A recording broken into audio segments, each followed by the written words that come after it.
But because it is BOC, remember we talked about the fact that BOC doesn't want it to convert it to equity because it can't have public holding. It is a government held entity, right? Therefore, what was happening in these contingent convertibles? It converted first to a perpetual bond, where from paying your face value back at the end of 5 years, you lost your face value and it was converted to a perpetual bond.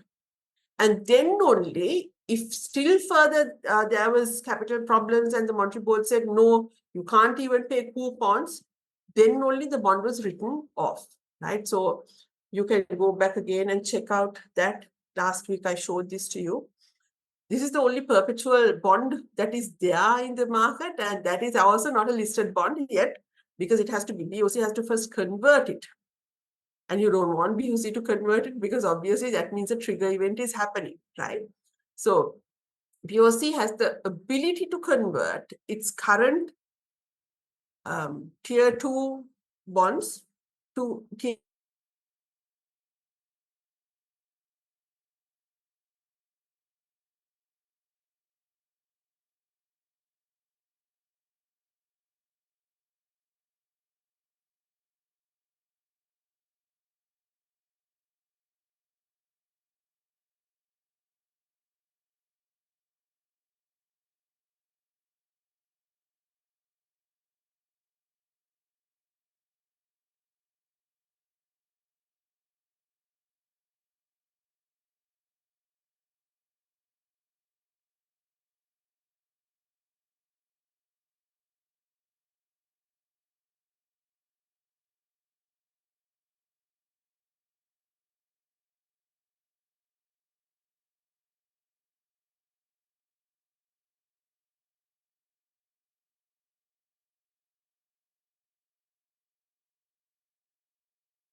project and you ask investors to come and invest with you for a green financing project, you have to prove that your financing is green, that the money that you're taking is used for green purposes, right?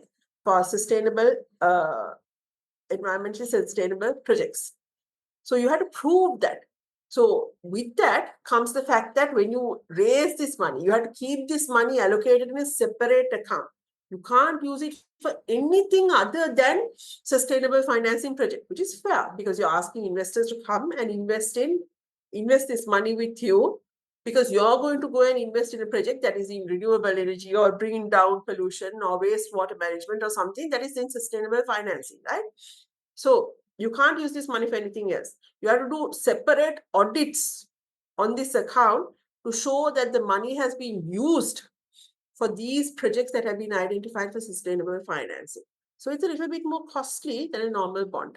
If you're raising money saying you're going green, then you have to make more, you have to put in more effort, and there is a little bit more cost involved. So on the side of the issuer also, there has to be incentive. Why would you do? I mean, other than issuers again who have a motive or objective towards green financing and green sustainable projects, implementing green projects, you know that everybody is not the same, not like that. There has to be incentive at some point, right? And this is where the tax incentives come into play. For example, if investors have the tax incentive, issuers can raise these bonds at lower cost. They can provide investors lower interest rates and say, I'm doing a green bond. Normal bonds, normal 5-year bonds are going at 12%. I'm offering a green bond to you at 10%. And investors will still come and invest. Not necessarily because they love the environment. Not necessarily. They will still come and invest because they have tax incentives. If they invest in green projects, these investors who have tax incentives, after-tax return of a 10% might still be better than the after-tax return of a 12% based on which tax bracket you're in. So therefore, the issuer now has a way of raising low-cost money that incentivizes the issuer to do green financing projects. And how do you monitor? You make sure you do have separate audits and audit trails to make sure that the issuer is doing the right thing and the money that you raise is being used for green financing. Any questions?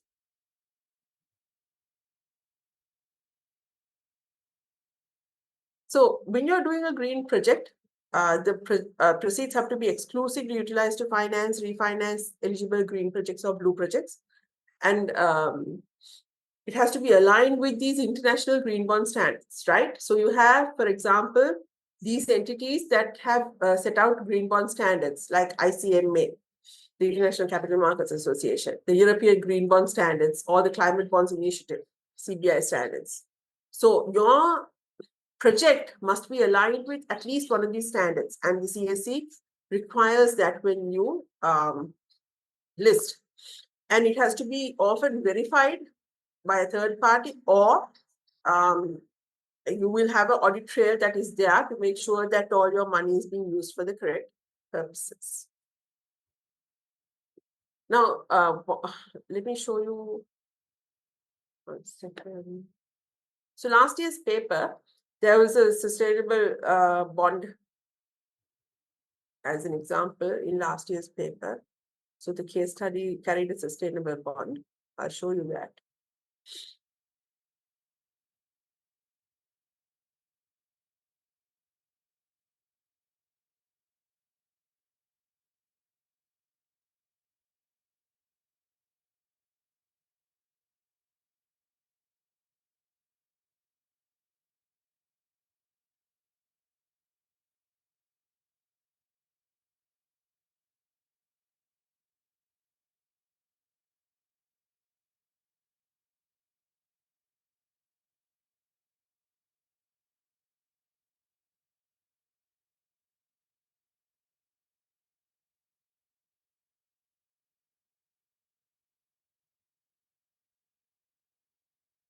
Okay. So here, last year's paper, this is the case study. ENI issues the world's first sustainability-linked euro-denominated bond in the oil and gas sector. So sustainable bonds don't necessarily have to be in renewable energy. That's something that you have to understand. Reducing pollution is also sustainable. Investing in green is also sustainable, but reducing black is also sustainable. So this is the first sustainability-linked bond in the oil and gas sector. So NESPA, which integrated oil and gas company, successfully issued the world's first sustainability-linked bond in the sector with a face value of 1 billion euros, maturing on June 2028. The transaction was placed in the international Eurobond market, and you had these different types of investors that came and invested in it. The bond had an offer price of 95 euros and pays an annual coupon of 3.75%, right? Which will remain unchanged, subject to any achieving 2 sustainability performance targets. So these are the targets that the company has promised to achieve, right? They are oil and gas company, and they've said they will increase their renewable energy installed capacity. Right now, they have 0.3 gigawatts. They will increase it to 5 gigawatts by 2020 and lower net greenhouse gas emissions of the upstream activities by 50% to 7.4 million tons by end of 2024. If they achieve these 2 targets, then their coupon rate will remain at 3.75. Failing to reach one or both of these sustainability performance targets will cause the coupon on the bond to increase by 2.5%. If they don't achieve these targets, their cost of funds go up from 3.75% to they go up by 2.5% more to 6.25%. So you understand how a sustainable bond can work. Any questions?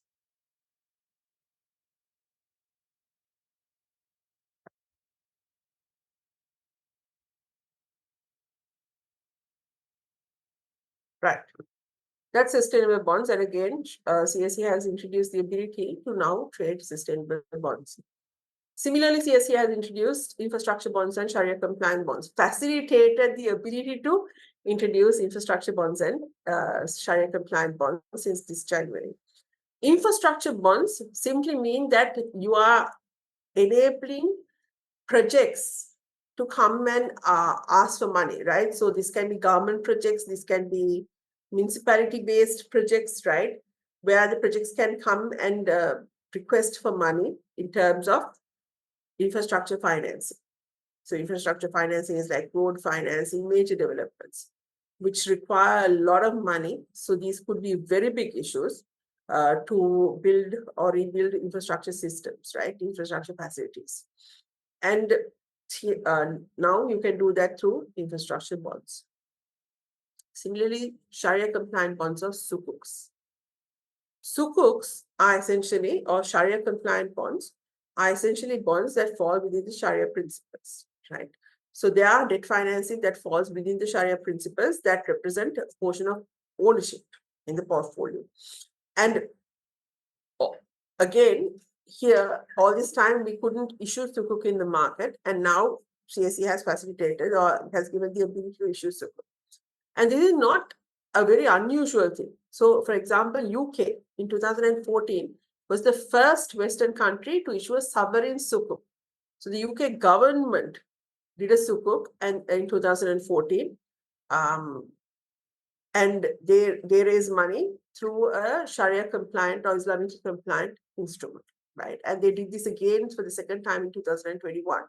And the London Stock Exchange actually has a goal of becoming the key global venue for sukuk issuances. Right now, it has nearly 50 billion worth of sukuks in trading in the stock exchange. That's like over 68 different issues that are trading in the stock exchange in terms of the Sharia compliant debt securities market. So CSE also, since January, has enabled the issue of Sharia compliant bonds. Here, essentially, you need to be able to certify. You need 3 Sharia scholars to certify that these bonds fall within the Sharia principles. And these scholars have to have certain qualifications. And if you have those qualifications, the company can essentially engage these scholars to certify that these bonds are falling within the principles of Islamically compliant bonds.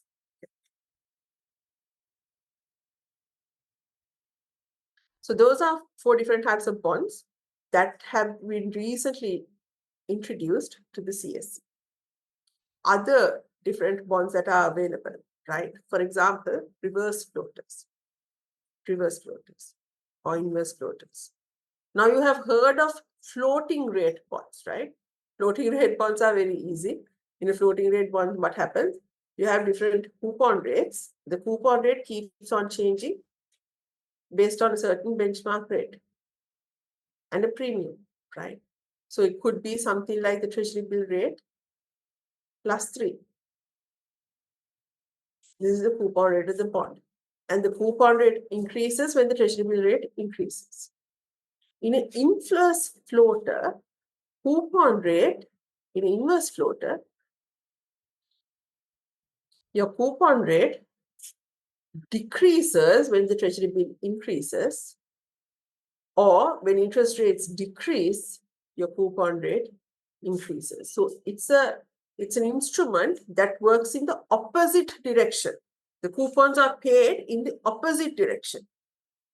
So these types of bonds, an example of a bond like this would be something like where your coupon rate is equal to 7% minus the treasury bill rate. 7% minus the treasury bill rate. So here, for example, if your treasury bill rate is 3, your coupon rate is 4%. If your treasury bill rate increases to 5, your coupon rate decreases to 2.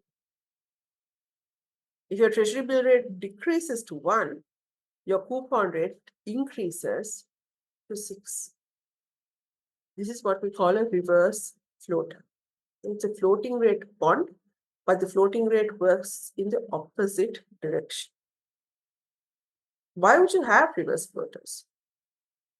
You have reverse floaters, for example, in very low interest rate environments. For example, there were a lot of reverse floaters, or there was reverse floaters were popular in the 80s and 90s, especially in the 90s when, for example, in countries like Japan, where you saw interest rates were coming down and they were having these very low interest rates and rates were going down. Okay, and you had to incentivize certain people from outside of the country, from outside of Japan, to come and invest in Japan. So how did these investment banks incentivize investors to come and invest in Japan? They offered reverse floaters. They said, okay, Japanese interest rates are coming down, for example, but you can still get that benefit by investing in a reverse floater where if interest rates are coming down, you will still get higher coupons. So this is one way to incentivize investors to invest with you in a falling interest rate, low interest rate environment. Asset-backed bonds, I'm not going to talk about at the moment, because asset-backed bonds we will talk about in detail when we do the securitization section, right? So when we do the securitization section, we'll come back to this. That's the entire section, so I won't talk about asset-backed bonds right now. Pay-in-kind bonds. Any questions so far? This is the quiet class. I don't even know if you all are here. If you all are too quiet, I told you last time also, I mean, we don't need to continue, right? But you can get the notes from the other class because it doesn't make sense if you're not interacting. But if you have questions, please do ask. I'm just moving along with the session at the moment. Pay-in-kind bonds. Oh, sorry, go ahead. Sorry. Yeah. In the reverse floaters, that coupon rate fluctuate adjusted according to the what that price of that bill. I didn't get that clearly. That So in a floating rate bond, your coupon rate, see, resets, right? In a floating rate bond, we say your coupon rate is, for example, treasury bill rate plus 3%. And what is this? This is the coupon rate that is paid to you on your coupon. So to calculate your coupon every quarter, if it's quarterly coupons, every quarter you will check what is the treasury bill rate and you add 3% to that treasury bill rate. And this is the coupon that you will get. Okay. In a reverse floater, your coupon rate is defined as some fixed rate minus the treasury bill rate. Okay. So again, if it's paid every quarter on a quarterly payment coupon, right? At the you look at in this quarter, what is the coupon you're supposed to get? And your coupon will be 7% minus the prevailing treasury bill rate at the beginning of the quarter, most of the time. So if your treasury bill rate is like 3%, then the coupon rate that you get is 7 minus 3, 4%. 4% per annum. So if it's quarterly, you get a 1 rupee coupon. 4% into 100 divided by, if it's quarterly, divided by 4. Does that make sense to you? Yes, ma'am. Thank you very much. Okay. Pay in kind bonds. Pay in kind bonds, or sometimes we call this PIK bonds, right? PIK bonds. PIK bonds or PIKs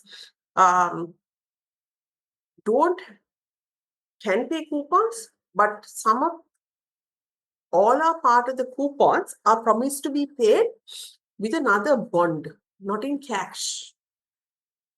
Sometimes partial coupon or the whole coupon is promised to be paid back by another bond. It is not going to be paid back in cash. So PIKs are usually used by companies who don't have a lot of cash in hand. They want to raise money, do a project, generate profitability, and pay you back, right? But they don't have a lot of cash in hand. So what they will do is they will say, we'll pay you coupons. For example, let's say you have a bond, in a normal bond, you are promised 11% coupon, right? So 11% coupon means 11 rupees on a 100 rupee bond every year you get. And at the end of the period, you get back your face value. In a PIK, this is an example. It could be you issue a PIK bond that promises you a 5% coupon, 5% cash coupon, plus a 6% pay in kind. It's pay in kind. I don't give you a coupon, I give you another bond in kind. So then what will happen on the coupon date, you will essentially receive 5 rupees in cash plus a 6 rupee face value bond will be paid in kind, right? So what's the advantage to the company? Earlier, they had to have for 100 million rupees, 11 million rupees in cash. For every 100 million rupees, 11 million rupees in cash. For every billion rupees, 110 million rupees in cash to pay back your coupon, right? Here, you don't need to have cash. So companies that are a little cash strapped sometimes use pay in kind bonds. And what will happen is at the end of the period, so you issue this PIK, you issue another bond that will pay you back, that is there until the end of the period. So by the time your face value matures, your face value plus all the other bonds that have been issued will be paid back. This is what we call pay in kind. You don't give in cash, you pay in kind. So now Sri Lanka doesn't have pay in kind bonds, but we have paid in kind. If you remember, so this is not a pay in kind bond, right? But pay in kind means you pay in equivalent terms. So in kind, like for example, in the construction sector, right? Our construction sector was paid in kind. Now, there was a lot of construction sector money that was outstanding the last few years, right? And the government was not able to pay this money. There were billions of rupees outstanding. What happened last year? A lot of these construction companies were paid back in bonds. Government issued bonds, and they didn't give the money to the company. They didn't give cash to the company. They gave additional bonds to the company. So at some point, the company will get paid, or if they want to, they can sell that bond off and get the money today. And that's exactly the concept that is going on here. Here, instead of getting the coupon, you get paid in kind. You get additional bonds. Questions? Madam, now once you issue another bond, so you get a coupon on that bond also. You can get coupon on that bond as well, yes. Or it could be a zero coupon bond that matures at the time your face value matures. So you will have a balloon payment coming up in your face value, right? But what happens is what the company would then be looking at is that they'll be able to refinance the face value. They'll be able to issue another bond to refinance the face value. Like, when your bond matures, you see that all these banks, when their bonds mature, what do? They don't pay back the money, right? I mean, they pay back the money to investors who want to get out of the bond. They redeem the bond and they pay back the money, but they will gather money from elsewhere by issuing another bond. So that way you can keep on rolling over your investment. So the face value, your face value will balloon, but you will be able to roll that over by gathering money by issuing another bond if you want, if you don't have the cash to pay back the investors. So that's something that a lot of these types of companies who are a little bit cash strapped might do. Does that answer your question? Yes, thank you. Then we have CAT bonds, catastrophe bonds, right? CAT bonds. So what are catastrophe bonds? Catastrophe bonds are essentially bonds that try to pass on the risk of a catastrophe to an investor. They are like taking insurance from the capital markets. Like taking insurance from the capital markets. What that means is, now, for example, imagine a situation, we insure ourselves against catastrophes anyway, right? We insure ourselves against fire, we insure ourselves against theft, especially companies, right? I mean, individuals, you yourself also are supposed to insure your houses against like fire, theft, and all of these different catastrophes, right? Sometimes we do, sometimes we don't. But companies, most of the time, you will see this happen. Instead of going to insurance company and insuring yourself against certain disasters or risks that can occur, you can come to the capital markets and insure yourself against these risks through a CAT bond. How would you do that? This is an example, right? I use this example that has been given in your textbook. So a company called Electrolux in Japan, what they did was they issued a bond in the market and they promised to pay back investors a certain interest rate, a coupon rate, right? I'll just put numbers, let's say 11%. I'm not sure what the numbers are, I just put numbers, right? But they said, and at the end of the period, you get your face value back, 100 rupees.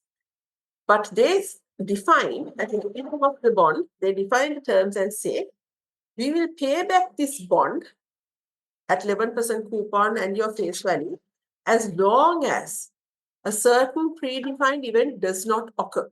And this event in this case was an earthquake. So an earthquake, and they say earthquake in this area, most probably the area their factory is situated in, right? Of magnitude greater than Richter scale 5. So as long as this predefined event, in my case, in my example, an earthquake in the area that their factory was based in, of a great magnitude, greater than Richter scale 5, did not occur, investors get paid their money back. But if an earthquake did occur in this specific area of that magnitude or greater, then Electrolux stops paying. So if in my example, you have this 4-year bond, after the second year, if there was an earthquake that occurred, then what would happen? Investors would have got the first coupon and the second coupon. and Electrolux would then stop paying. So investors will never get the third coupon, fourth coupon, nor their face value back. This is a cat bond. And for Electrolux, on Electrolux's side, right, it's a way of for them, they're raising money through a bond. They're defining an event, and the probability of that event, the investors have to evaluate, right? They're defining an event, and what that event is trying to do is protect themselves against, they're insuring themselves against a disaster happening. In case this disaster happens and there is a great earthquake in this area, magnitude 5 or higher means a big earthquake, which impacts their factory and their operations. Now, their cash flows are not constrained because they don't have to pay your investors back. So this is an example of a cat bond like this.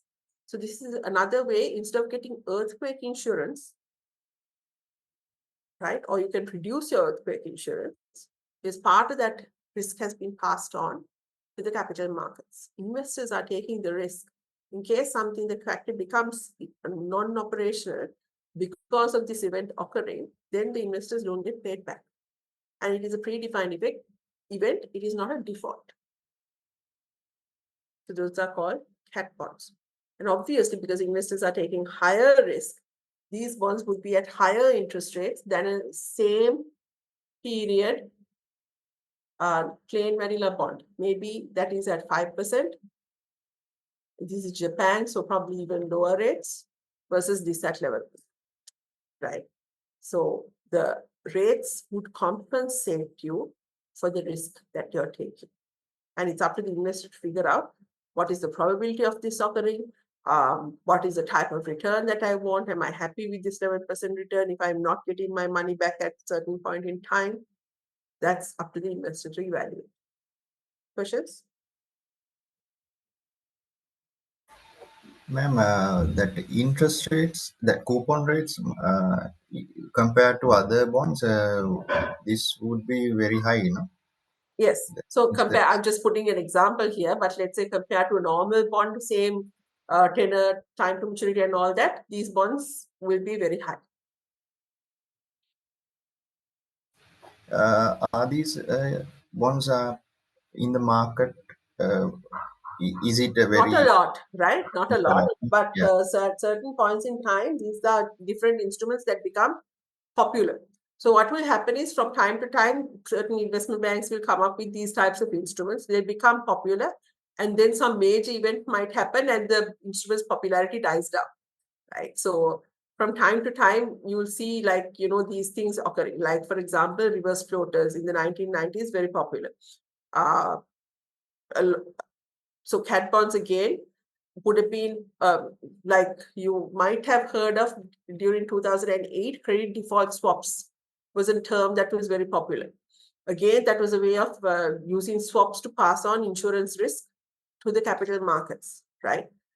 Credit default swaps became popular. 2008 saw a lot of people who took on credit default swaps going through very high stress. Investors got wiped out. So credit default swaps popularity died down. Okay.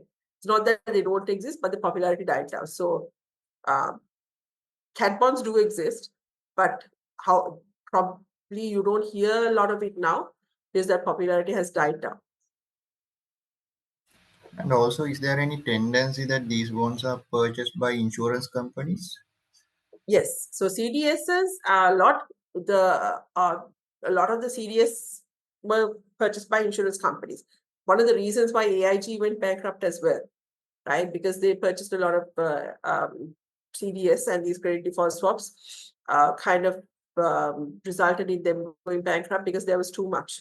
The payout was too much. Similarly, insurance companies might be better able to evaluate the risk. So some of the major investors in these types of bonds might be insurance companies. Thank you, ma'am. Index bonds. Index bonds, we talked about this last time and we did the example as well. But just to remind you, it's just a way of trying to reduce inflation risk. You try to index the bond based on certain, say, for example, the CCPI, or in Mexico, they did 20-year bond linked to the price of oil, because oil obviously is a big part of your inflation basket, right? So you want to hedge against inflation, you look at the major components of inflation, and if you index your bond to that, you index your face value to that, then you protect yourself against inflation risk, right? TIPS was what we talked about, treasury, inflation, protected securities, which is the inflation protected security that is issued in the US. And we said how your par value or face value keeps on changing. It's indexed to the inflation and it keeps on changing. Your coupon rate does not change. Your coupon rate is fixed, but your coupon amount keeps on changing because your coupon rate into the changing par value changes your coupon amount.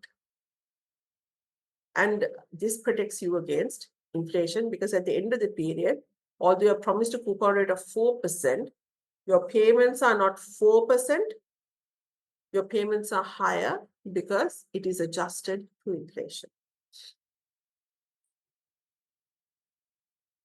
We talked about how Sri Lanka also had a type of inflation-linked bond, which was only protecting against coupons and not against face value. Then strips. Separate trading of registered interest and principal securities. Separate trading of registered interest and principal securities. Okay. What does this mean? So again, popularity came in the probably again 90s to 2000s, right? Investment banks came up with this idea. You had a lot of insurance companies who again prefer to have zero coupon bonds. They want to invest in government securities, but they prefer to invest in zero coupon bonds. But government securities are not zero coupon. Government securities pay you interest semi-annually. They pay you interest every 6 months, right? But as an insurance company, for your asset liability management, for your actuarial purposes, it's easy. If you can get bonds that are zero coupon bonds, but that's not available. So investment banks came up with the idea to strip these government bonds into its individual pieces. And now this is done from the treasury itself. So it was originated by the investment banks, but now done from the treasury itself. These government securities can be stripped into its different components. Just to make my example easy, I will take an annual coupon bond, right? But technically speaking, government securities are semi-annual. But just to make my example easy, I'll take an annual coupon, 3-year bond. Okay. So coupon, coupon, coupon, and face value. So you have these coupons and face value. Now, remember we spoke about how in Sri Lanka, the bond has an international securities identification number, an ISIN number. Right? It has an international securities identification number like LKA091, I don't know, like 15B25, something like that. You have like these international securities identification numbers, right? In the US, you can have as identification number for each of these coupons and the face value, right? So because of this, you can strip the coupons and separately trade each of these components. So instead of having one bond that pays you 3 coupons and a face value annually, you can take this bond, take it to the treasury, and the treasury can give you its separated components where you will have 1 zero coupon bond maturing in 1 year, paying you a coupon at the end of the first year. Another bond maturing in 2 years, paying you at the end of 2 years. Maturing in 3 years, paying you at the end of 3 years, and maturing in 3 years, paying you back your face value at the end of 3 years. Right. We call these components, the coupon components, the IO pieces, interest only. And the face value, we call this the PO piece, principal only, right? The IO piece and the PO piece. So each of these bonds can be separately traded. You can either trade the bond, or you can trade the coupons, or you can trade the face value. Each component can be separately traded or traded as a whole. You can take it to the treasury, you can ask them to strip it, or you can take the separate pieces to the treasury and you can ask them to de-strip it or amalgamate it together. Okay. So this can be done, and this is the way that investment bankers try to make arbitrage profits, because these pieces are preferred by insurance companies because they are zero coupons. Insurance companies would prefer to buy them to match their assets and liabilities, right? Sometimes bank, mostly insurance companies, prefer zero coupons. These pieces are preferred, like the total bond is preferred by other investors. Okay. So where you see mispricing between the two, because you can either strip it or de-strip it, right, amalgamate it, what will happen is you will have always speculators or arbitragers. We call them arbitragers, not speculators, arbitragers, right? People who are trying to make a risk-free profit, who are always observing the market, trying to look at any mispricing that is there in the market. They will be vigilant, and they will try to exploit profit opportunities.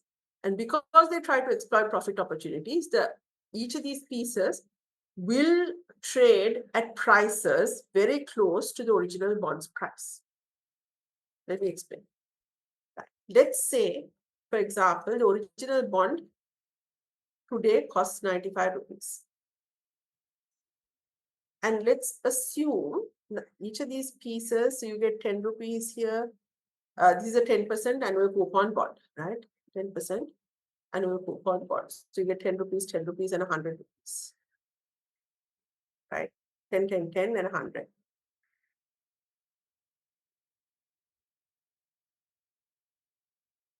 Now, let's assume the present value of this. Let's assume this is 8 rupees, this is 7 rupees, and this is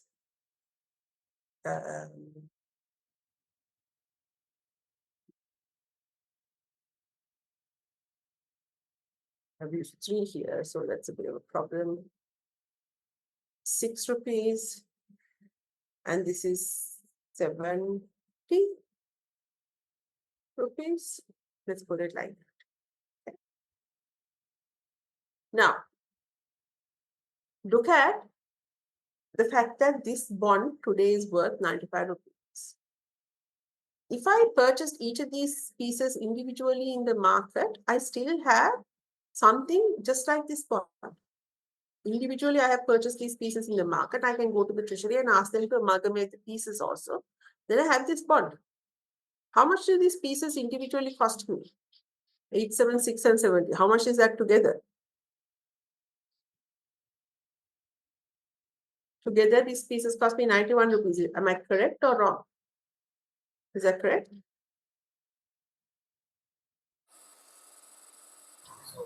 Correct, yes. So individually, each of these pieces in total cost me 91 rupees. This bond cost me 95 rupees. Okay.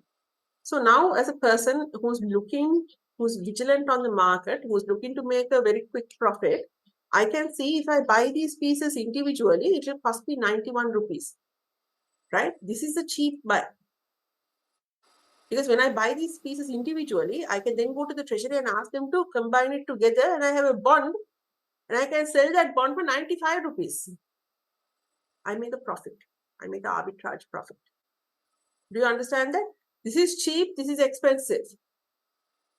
So what do? I buy the cheap pieces. I buy the cheap instrument. I amalgamate it, and now I have the same bond, but it only costs me 91 rupees. And then I sell that bond in the market, and I make 95 rupees. The more I keep on collecting these pieces prices are going to go up, right?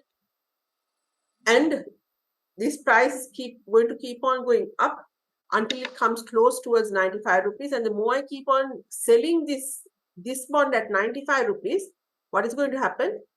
The more I keep on selling, this price is going to come down. And at one point, it's going to stabilize at the correct price. These pieces together are going to be equal to the bond's total price.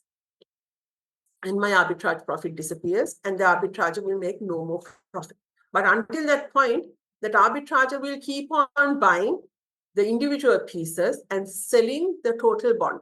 Buying the individual pieces, amalgamating it, and selling the total bond. By doing this continuously, right? A lot of arbitragers doing this continuously, a lot of investment banks getting together doing this continuously in the market will make sure that the prices of the bond and the individual pieces are now parallel, the same. Okay? They are not making excessive profits. Same way, let's look at the other way around. Let's say this bond is not trading at 95, it is trading at 89. Now what can I do? These pieces are trading at the same price. As an arbitrager, what can I do?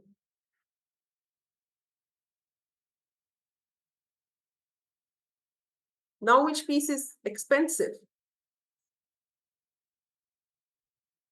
Which piece is cheap?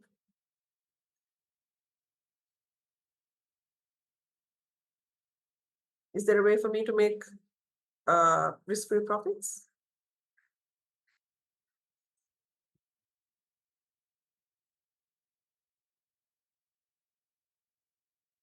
No?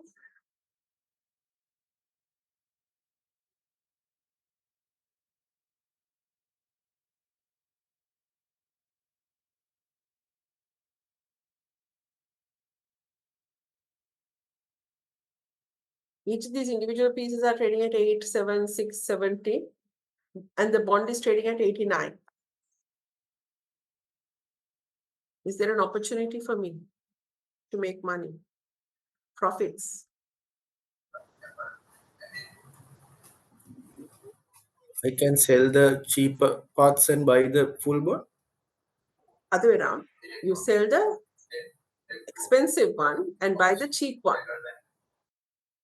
So you buy the cheap one, that's correct. You buy it, and what is your cost? 89. Then you go to the treasury and ask them to strip it to pieces. So you buy the bond at 89.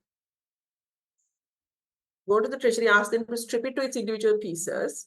And then you sell the individual pieces to different people. And when you sell the individual piece, this piece at 8 rupees, 7 rupees, 6 rupees, and 70 rupees, you make a total, your total money or revenue that you earn is 91. And suddenly your cost is 89, your revenue is 91, and you are making an arbitrage profit of 2 rupees per bond. And the more you do it, the more you keep on buying, what will happen? The price of this 89 will keep going up. And the more you keep selling, the price of this 91 will keep coming down. And the two prices will merge, meaning they'll be similar, they'll come to par. Okay. So always you look at what's more expensive, what is cheap, you buy the cheap one and you sell the expensive one. Okay. Any questions here?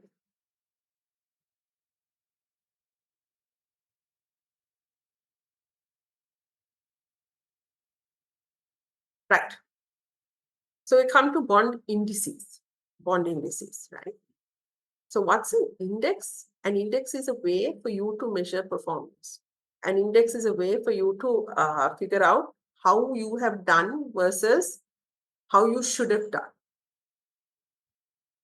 And in stock market, we have indices that we know of. You know that in Sri Lanka, we have the ASPI, the All Share Price Index. We have the S&P SL 20, the S&P Sri Lanka 20 shares, right? Abroad, you might have heard of the S&P 500, the Russell 2000, the ASX 100, the FTSE 100, Financial Times Stock Exchange 100, the Australian Stock Exchange 100, write this, you would have heard of different indices, right? Stock market indices are very familiar to us. We would have heard of something. Bond market indices, we haven't heard of a lot. Partly because it's very selective investors, right? It's not a retail investor market a lot of the time. Bonds, even in Sri Lanka, you know that it's not a very retail-oriented market. It is a wholesale market, right? So most of the time, we don't hear as commonly bond indices, but they are there. They do exist. So, for example, you have bond indices like the Barclays Capital Aggregate Bond Index, the JP Morgan Government Bond Index, the JP Morgan Emerging Market Bond Index, the Merrill Lynch High Yield Master 2.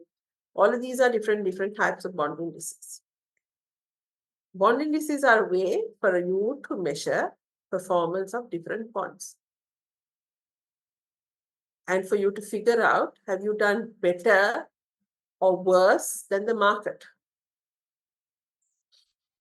For people to have a benchmark, when you tell an investor, I've given you a return of 70%. Sounds really good. Is that better than the market or worse than? So, for example, in 2020 or 21, now I can't remember offhand, our market went up by nearly 81%. If your share portfolio went up by 65%, and you say my share portfolio gave a 65% performance, is that good or bad? It sounds really good. It's not that it's bad, right? But you could have done better. Last year, share market went up by 25%, right? 25.5%. Let's say your stock portfolio went up by 30%. Now we know 30% is a good return compared to the benchmark. Your stock portfolio went up by 20%. That sounds very good, but could have done better. So benchmark gives us a way to compare how we have done versus the market, right? Similarly, for bonds also, there are benchmarks. And the problem is with bonds, it's a little bit more nuanced to make the benchmark versus shares, because with shares, you just take all the shares in the market, you look at the price performance, and you can do the benchmark. With bonds, sometimes you have to look at the different layers of the bonds, right? So, for example, it might be you want to know how your 5-year bonds did, how your treasury bills have done, right?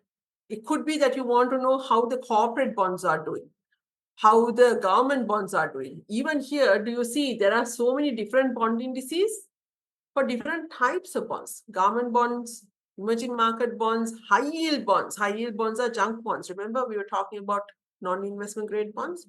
There are different indices for each of these different types of bonds, which is why bond indices are a little bit more complicated, because you have to know which bond index to use. High yield bonds have a different index. Government bonds have a different index. Because they trade differently. Shares, you look at the price performance, you look at the market capitalization, and you're okay. So, I mean, obviously, within shares also you can have distinctions. You can have like the top big market cap shares like the S&P SL20, mid market cap shares like the Russell 2000, or in Sri Lanka we used to have the Milanka Price Index, right?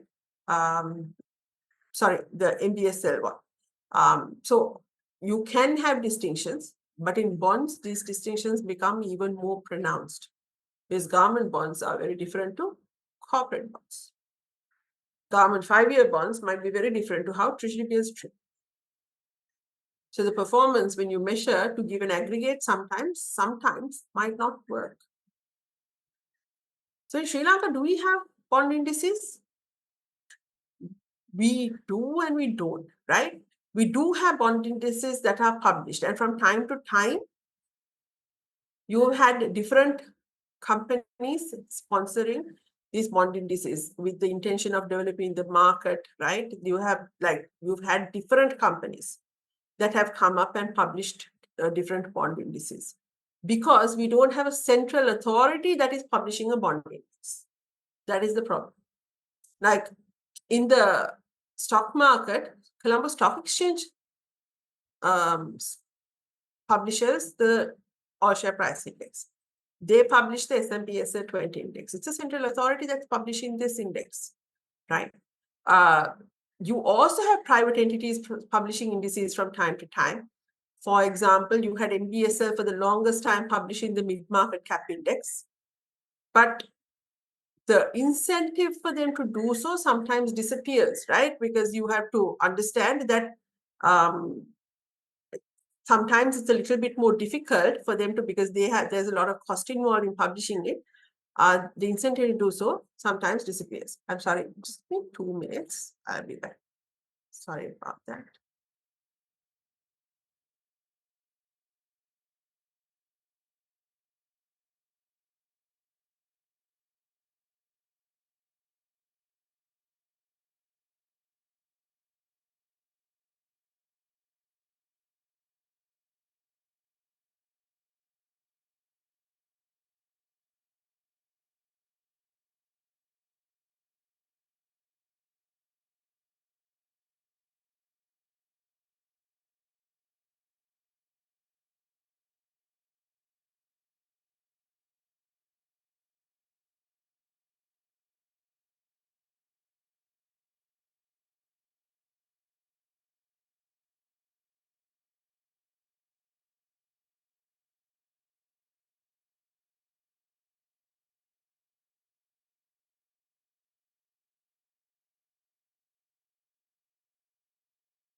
Sorry about that. Okay. So right now in Sri Lanka, we have bond indices, a set of bond indices that are sponsored by, again, a private party and maintained by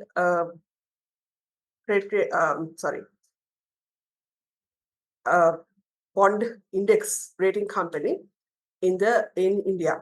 Okay, so you have the CRISIL indices. CRISIL indices published by CRISIL India, sponsored by NDBIB in Sri Lanka. So like this, you have had different parties who have from time to time sponsored different private entities that have sponsored these government bond indices, because you don't have a central authority, central government authority publishing it. Okay. So if you look at like some of these bond indices that are there, so for example, the CRISIL 5-year index, right? The 5-year index, inception date 2009, and you see 2009, if the index value is 100, just like the ASPI, you see that the ASPI right now, we just saw that ASPI passed 11,000. meaning that from 1980 odd, when it was initially the base year, from that point, it has now 11,000. It is now 110 times higher than what it was, right? Similarly, your index values are given here. And the more important thing is you can see the index, the 1-day return, the 3-month return, 10-month return, 1-year return is published.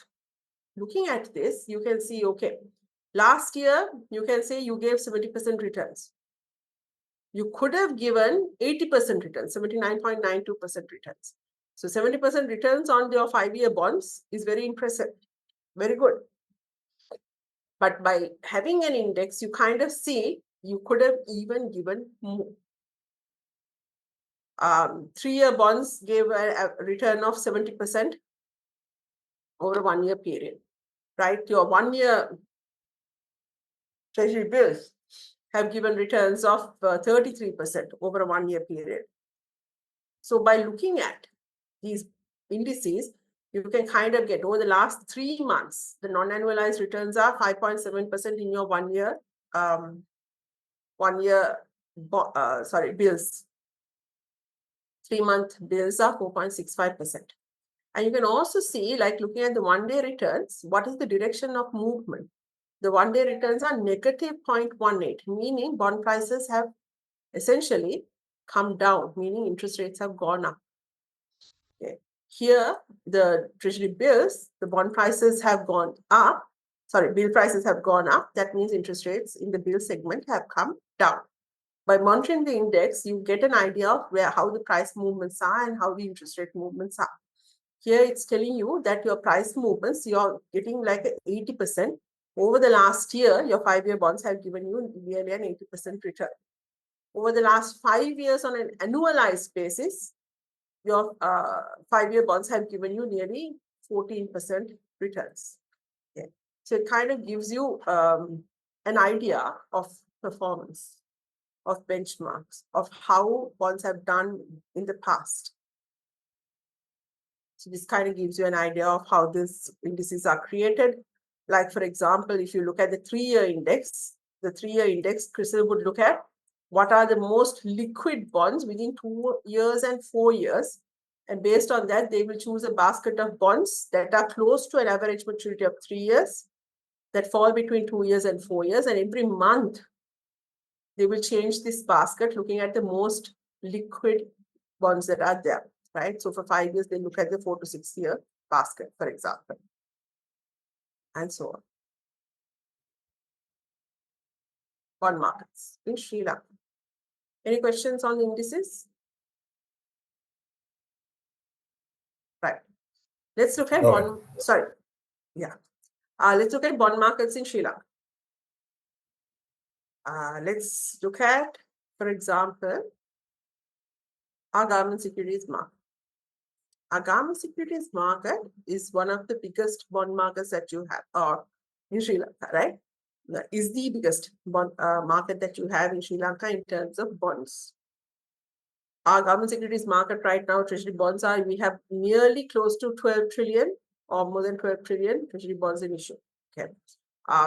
In total, bills and bonds together, we have 16.5 trillion with nearly 4 trillion bills. Right now, it's about 3.9 trillion. This was like 2 weeks ago, no? It's about 3.9 trillion bills in issue and about 12 odd trillion bonds in issue. And with treasury bonds, one thing that you have to understand is treasury bonds have standard features. And these standard features have, you're not on mute, right? Standard features sometimes are common for like bonds, not just in Sri Lanka, bonds abroad as well. Like, for example, treasury bonds pay semi-annual coupons. Semi-annual coupons. So always, if you say it's a treasury bond, okay, some of you will know this already, some of you will not.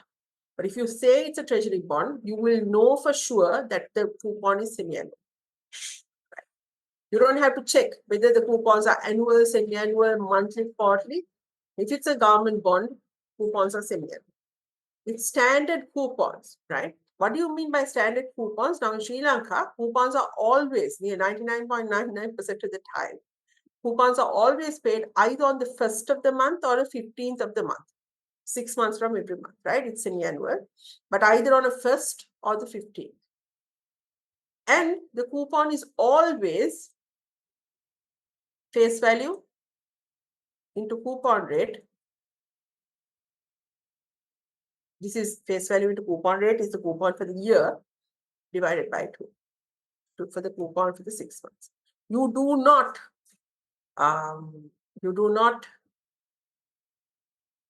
prorate it for the number of days in that period, right? So for example, if you have a 365-day period and you get 2 coupons in that 365-day period, right? We know that here, let's say, for example, this might be 182 days. If this is 182 days, we know that this period is 183 days in a 365-day period. This might be 184 days, in which case this is 181 days, right? Or this can be 183 and this can be 182. It doesn't matter. We don't prorate the coupon. We look at the coupon for the year and simply pay the standard coupon is we pay that coupon divided by 2. Okay? Because we pay 2 coupons every year. This is different in corporate bonds. In corporate bonds, right, we prorate the coupon. We don't prorate, no, in corporate bonds, there's another slight difference. We don't prorate the coupon for the valuation. When we want to buy it from the market, the way the accrued interest is calculated, the valuation, all of that, we don't prorate the coupon. It's calculated as a standard coupon, right? But the coupon, when it's paid to you, the calculation is done by the company registrar, right? And the registrar calculates it as a prorated amount, meaning, again, let's take a semi-annual coupon. In corporate bonds, coupons can be monthly, quarterly, semi-annual, annual, zero. It's not standard, right? But let's take a semi-annual coupon. Let's say this period is 182 days and this period is 183 days. Here, on a 10% coupon, you will get 10% of 100 rupees divided by 365 into 182 days. Right?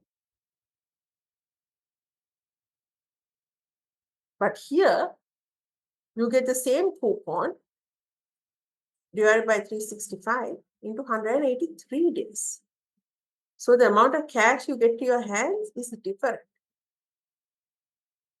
But what about here? What about the fact that when your calculations are done through the Colombo Stock Exchange assumes standard coupons. So if it says semi-annual, it's simply the coupon divided by 2. If it says quarterly, it's the coupon, annual coupon divided by 4, or monthly coupon divided by 12, right? But when you get the coupon to your hand, it will be prorated. In government securities, that does not happen. Whatever the number of days in the period, you get a standard coupon. Madam, that means for a corporate, even a leap year, that day basis would change 366. It won't happen, no? In the government securities, day basis will No, change. I mean the corporate one. Leap year, it will change. It should change. Okay. So if it's 366, then it will change.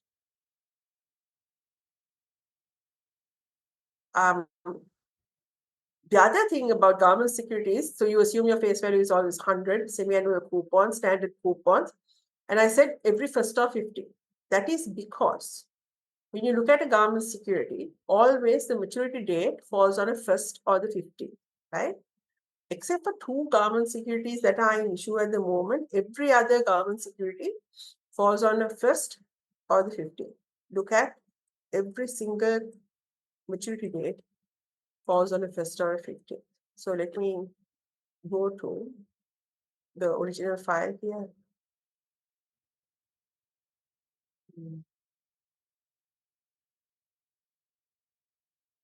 Excuse me for a minute, if we just open that.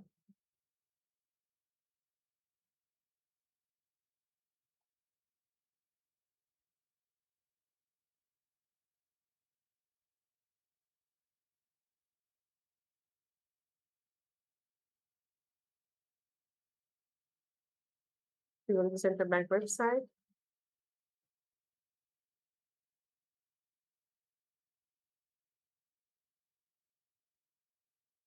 And I can open this. So this is government bonds that are available as at 1st of March. You can see the ISIN number, the issue date, maturity date, outstanding quantity, how much government bonds are outstanding, right? And ISIN number, last time also I explained this to you when we did the bill section. LK stands for Sri Lanka, B is for bonds, A is for bills.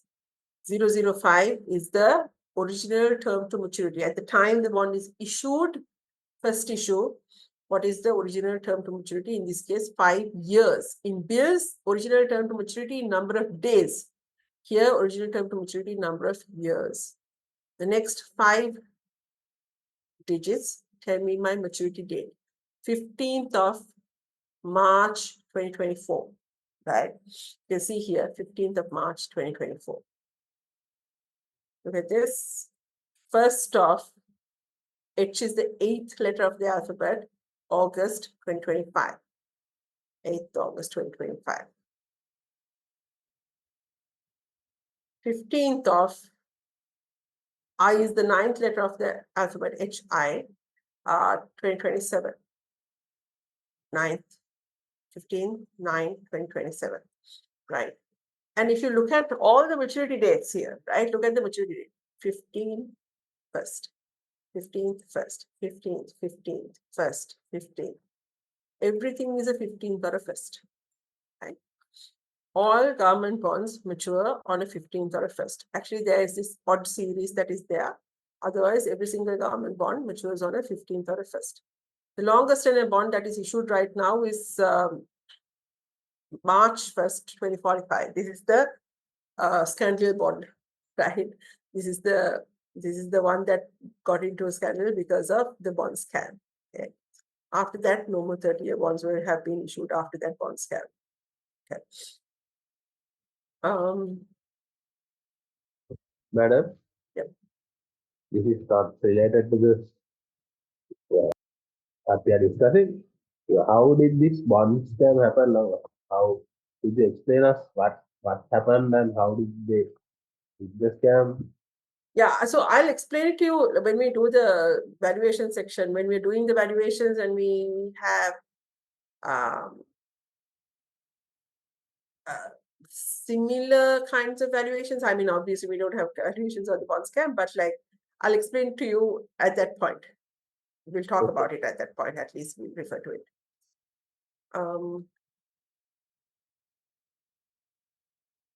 Okay, and then, so coupon dates are also standard. So now you know that bonds always mature on a 1st or a 50, right?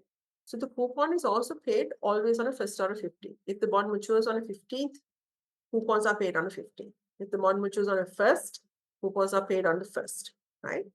It's always paid 6 months apart. And it is always paid on the month that it matures and 6 months from the month that it matures. Month that it matures and 6 months from the month that it matures. So for example, let's take this first bond. When does it pay coupons? It's maturing, right? It's maturing in 5 days' time. But when does it pay, or when did it pay coupons?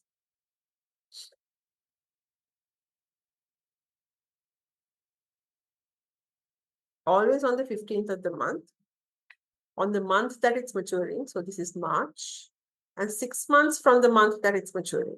So 15th of March and 15th of September, 3 plus 6.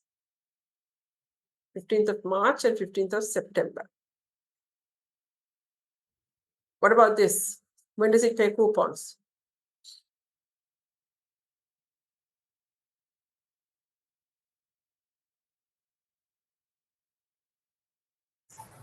December 1st and May 1st.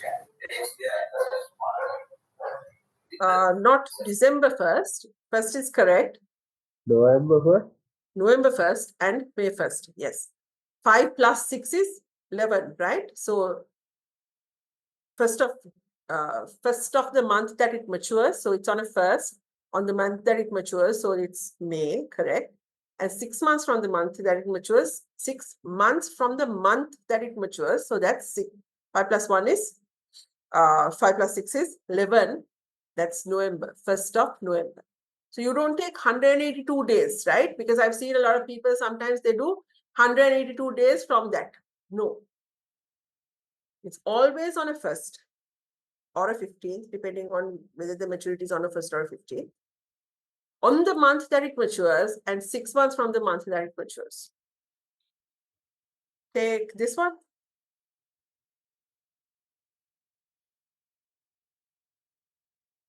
When does it pay coupons? Every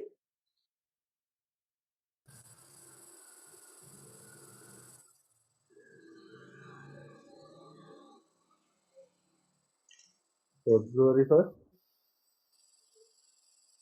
February 1st and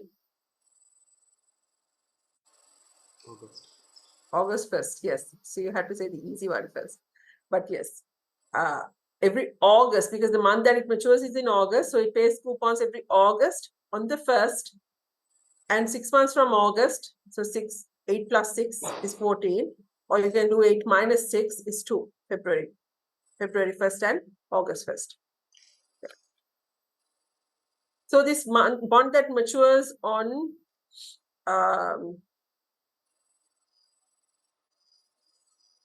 2030, when does it pay coupons?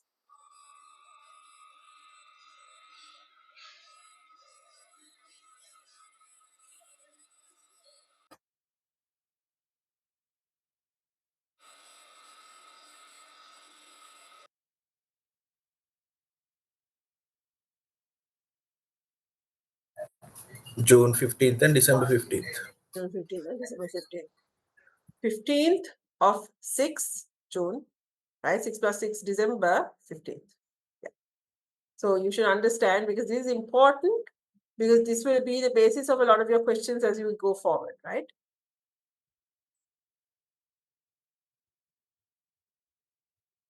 Okay. So that's how you check out the coupons. So, madam, that May 1st bond issuance bond, the second one, obviously every May 1st is a holiday now, so it probably be the next day, next working day. Next working day. That's correct. Yes. Okay. But it's calculated to May 1st. Anyway, coupon is standard, no? Coupon is standard, right? So face value into coupon divided by 2. Just because it's paid the next day still means that you get your face value into coupon divided by 2.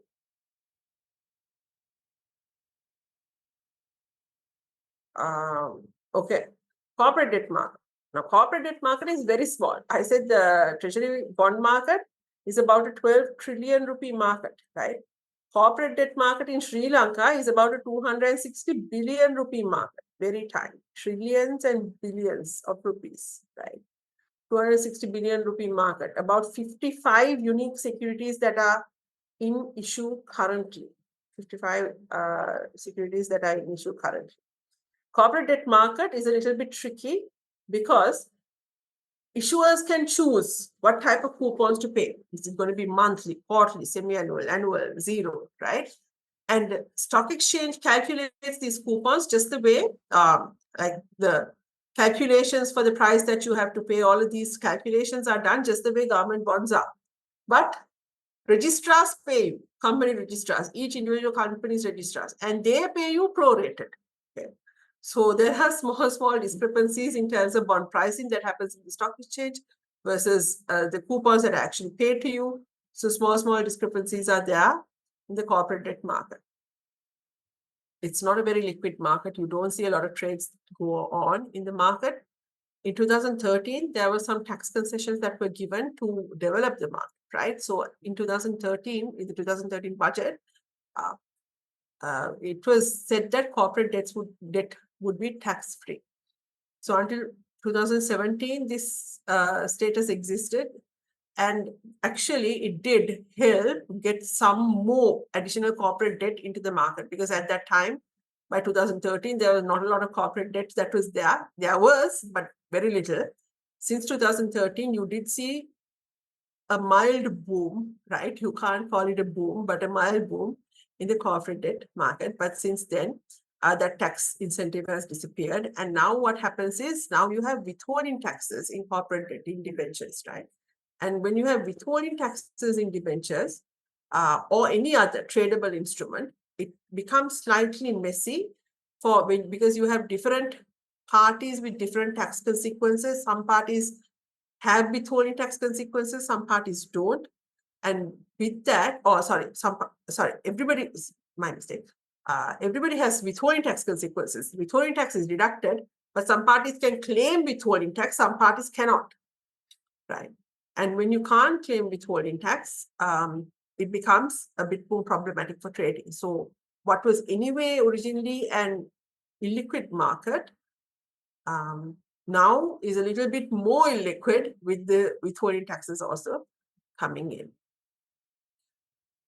So this is a screenshot of a trade screen, right? And I keep not changing this or updating this trade screen because I don't see a lot of bonds in the market. So sometimes the most that I see is one bond sometimes that are being offered. So this trade screen shot is very, very old, right? 2017 or something like that. Because that was the time that we had some trades happening in the market. Now you don't see a lot of trades going through, maybe 1 or 2 trades every 1 or 2 months or something like that. And you don't see a lot of bids and offers. So because of that, every time you see something, very little information is out there. So I haven't been able to take a newer screenshot, but this will work. This kind of gives you an idea of like the bids and the offers and the offer quantities that you see in the corporate debt market, right? And this is the naming convention. Just like I showed you the naming convention of bonds, like you saw AK, B for bond, 005 for the original term to maturity, 15C, oh, sorry, other way around, 24C, 15, and the single digit to say this is the maturity date. Like this, you saw the naming convention in National Securities Identification Number for bonds. Similarly, corporate bonds also have an ISIN, but more common used is the ID, security ID. Okay? And this is how the security ID looks. And there are 2 sets of security IDs depending because the security ID convention changed for corporate bonds around 2017, 18, somewhere there. Okay. So the old security ID looks like this. This security ID essentially says Hemas Holdings. This is the issuer of the security. And it tells you the maturity date of the security. This security, obviously, like I said, it's old screenshot. Security has matured. 2019, April 29. And the coupon rate of the security. Okay. A stood for the fact that this was because this security Hemas Holdings might have had an A series, B series, C series, right? So this was a series. B series stands for, you can think of it like corporate bonds, right? It doesn't matter. Hemas Holdings, maturing in 2019, April 29, 11% bond debenture. These are examples of the new security code, the new security ID. Some examples of the new security ID, right? You can see here, again, it has the issuer, AEL. Maturity date, 2023, November 2017. 2023, November 17th. Coupon rate, 10.95. This series of numbers tell me that this is the 2325th bond that has been issued. This is the 2286th bond in issue, paying a 9% coupon issued by Abans, maturing 2019, December 2026. Okay. So the new convention, only difference is that it tells me the series number. Which bond is it? Okay. But it's not very relevant for us. It does tell me the issuer's name, Access, Abans, Haley's, Bank of Ceylon, like that, the issuer's name. It tells me the maturity date. It tells me the coupon rate, but it doesn't tell me, right? Even the World Convention tells me all these three things, right? Those three numbers are there, but it doesn't tell me the coupon frequency. Is this coupon being paid annually, semi-annually, quarterly, monthly, or we don't know. It doesn't tell me, is this bond secured, unsecured, guaranteed, subordinated, callable, puttable, Basel III compliant. It doesn't tell me any of that. To find out the riskiness of the bond, I can't just look at the issuer. I have to look at the features of the bond. Therefore, I have to refer back to the prospectus. To find out the frequency of the coupon payment, I have to refer back to the prospectus. So by looking at the naming convention of the bond, the bond's ID, I can say what is the coupon rate, but we don't know the frequency. I can say what is the maturity date and who is the issuer. Okay, so that's what is explained here. So we can either subscribe to these bonds. Obviously, I can buy it in the secondary market in the Colombo Stock Exchange, or I can buy it through an IPO when the bonds are first being issued. All bonds, since, again, I can't remember the exact date, but since 2000, I think the new rules came out in 2017, must have a par value of 100 rupees, right? Those days, you had bonds that had a par value of 1,000, no longer. Now, all bonds that are newly issued must have a par value of 100 rupees. So, always face value is 100.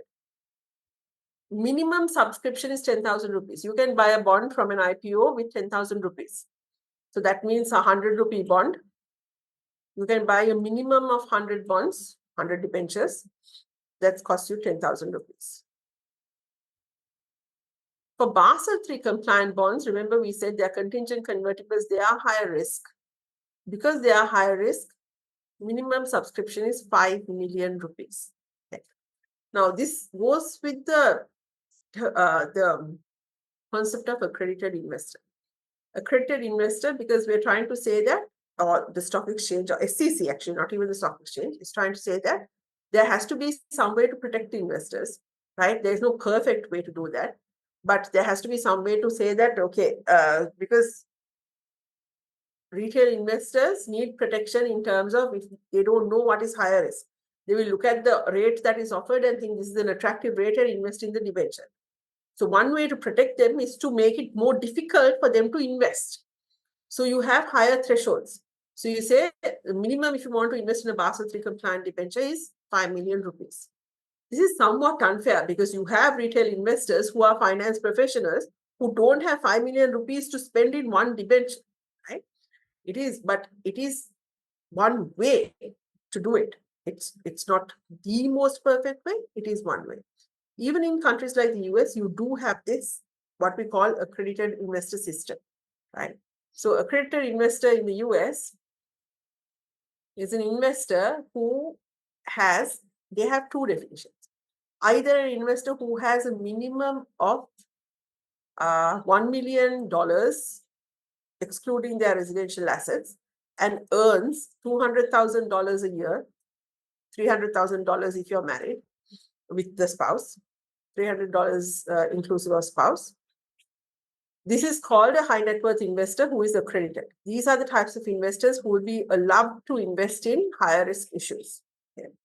Or they are finance professionals with defined financial qualifications. So the SEC there defines, if you have these qualifications, then you are also, even though you don't have this financial threshold, if you have your professional threshold, again, you are defined as an accredited investor. In Sri Lanka, we don't have this professional threshold. We only have a financial threshold. And our financial threshold is actually very high because Basel III debentures came before our accredited investor was defined by the SEC. Our Basel III threshold is 5 million rupees, right? Accredited investors in Sri Lanka, if you look at perpetual bonds, right? We have this concept of qualified investors in the SEC Act. And perpetual bonds are allowed to be invested only by qualified investors because the risk is high. And they use the definition of the SEC Act. which says that if you want to invest in a perpetual bond for an individual investor, for companies this is different, for an individual investor, you have to have minimum assets of 200 million excluding your house. Minimum assets of 200 million excluding your house. Annual income for the last 3 years, 30 million rupees, with a declaration on experienceability and sophistication. Okay. So if you're a company, net assets must be 1 billion, but a lot of, like, for example, the stock exchange companies can do fall within this category, right? But qualified investors for perpetual bonds, you can see very few investors will be able to invest in perpetual bonds.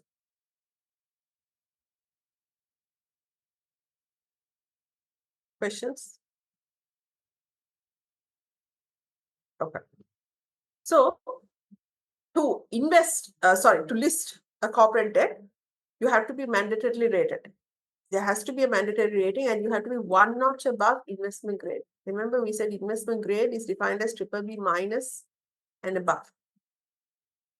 So to be able to list a debenture, you need to be, the debenture needs to have a minimum rating of BBB. Minimum rating of BBB, one notch above investment grade. So the minimum rating to list is BBB. If you don't have a BBB rating, if the company doesn't have a BBB rating, that's okay. The debenture must have a BBB rating. How can the debenture have a BBB rating without the company having a BBB rating?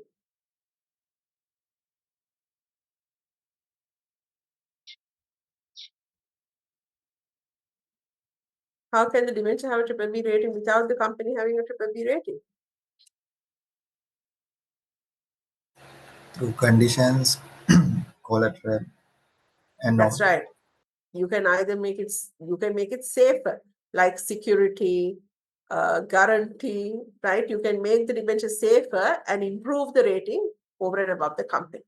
So this was where last week I was trying to find this debenture, but I couldn't find it. I'm not sure. Did I show you all the SoftLogic debenture last week? No. Let's see.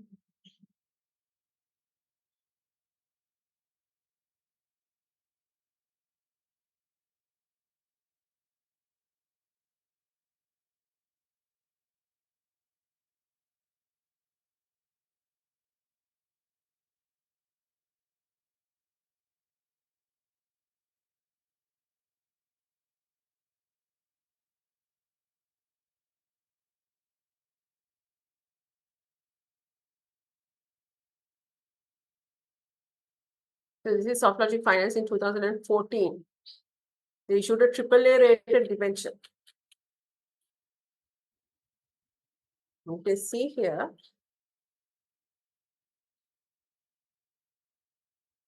They issued a 5-year rated redeemable guaranteed debenture, right?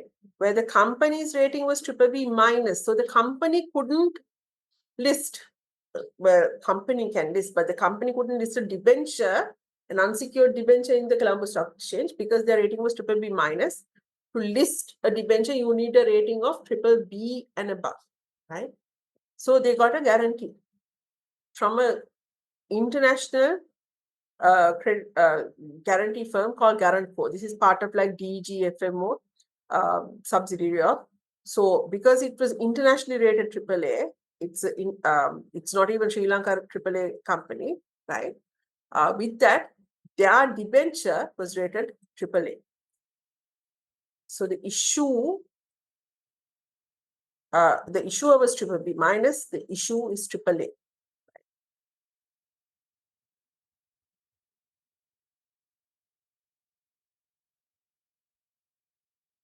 So you can see 100% of the principal amount of the debentures issued and outstanding at the time, 1.4 billion, was guaranteed.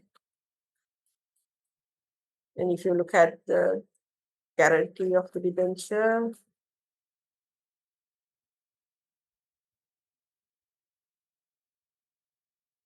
right?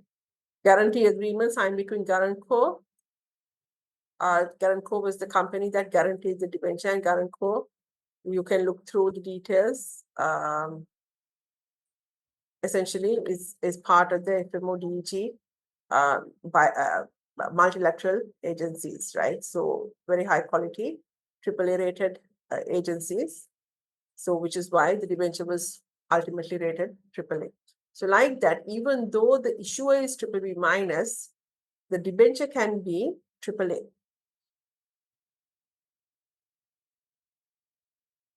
So which is what here, I think I failed to mention that.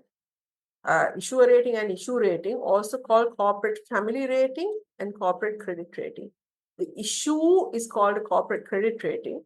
Issuer is the corporate family rating. Okay, so let's take a break. It's 10:20. We're right at the end, but let's take a break and come back. It's 10:20.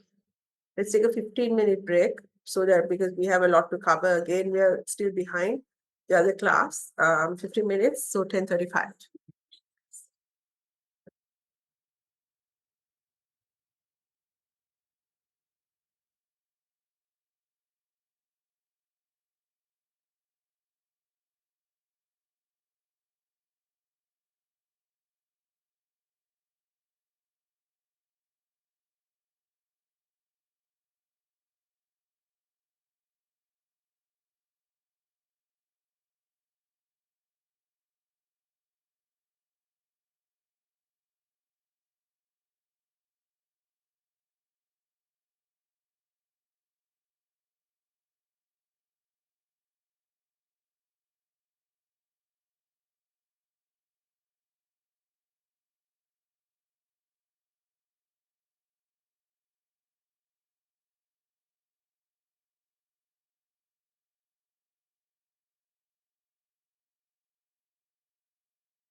Okay.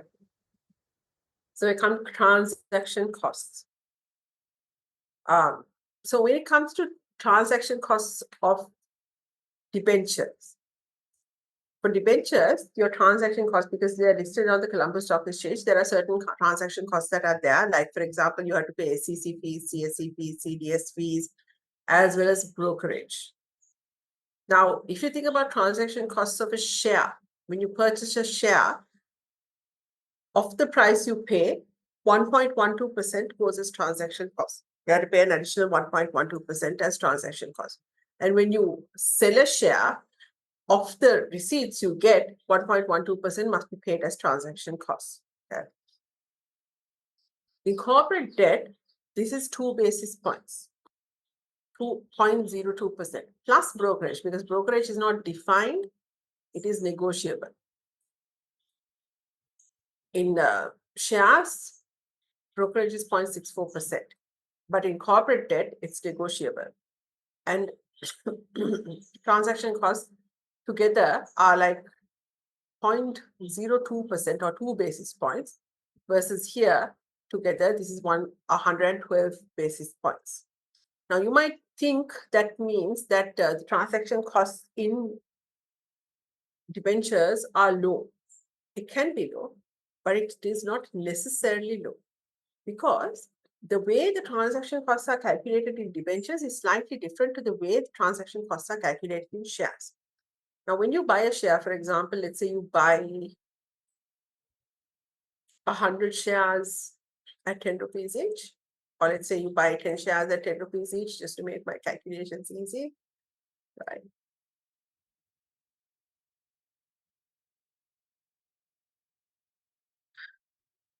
Okay, so you buy 100 shares at 10 rupees each, it costs you 1,000 rupees. On this, you have to pay 1.12% as transaction costs. That's 11 rupees and 20 cents, right? So 1,011 and 20 is my total cost when I'm buying a share. The difference in debentures is that when I purchase a debenture, let's say I pay 95 rupees to purchase, or let's say I pay 100 rupees to purchase this debenture, right?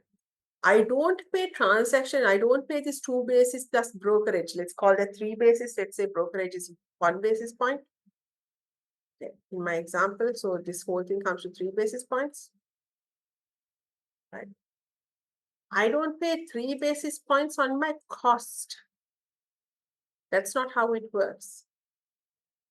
I pay 3 basis points on the yield. So when I'm calculating the price of the bond, I impact the yield by 3 basis points. I change the yield by 3 basis points, and then I see what is the impact with the price. So what happens there is long-term bonds, the impact of these 3 basis points is higher than for short-term bonds. The short-term bonds have fewer cash flows. So the 3 basis point gets hit on every single future cash flow. Versus in long-term bonds, you are taking that 3 basis points out of much more cash flows, right? So long-term bonds, here you will pay higher absolute fees than in short-term bonds when you calculate this based on your yield. So it's slightly different. It does look cheaper than equity, and it can be cheaper depending on the type of bond debenture that you buy, but it is not necessarily cheaper. So for example, if I show you, let me just skip a slide. Let's say, for example, you buy a bond and you say you want to buy it at 8.27%. Now here, the broker commissions are not incorporated. We've just kept it at 0. CDS fees together is 2 basis points. So your yield comes from 8.27, falls to 8.25%. Now, that means the cost of the bond is calculated based on an 8.25% yield. versus an 8.27, and that difference is the transaction cost. So the longer the tenor of the bond, the higher the impact of this 2 basis points.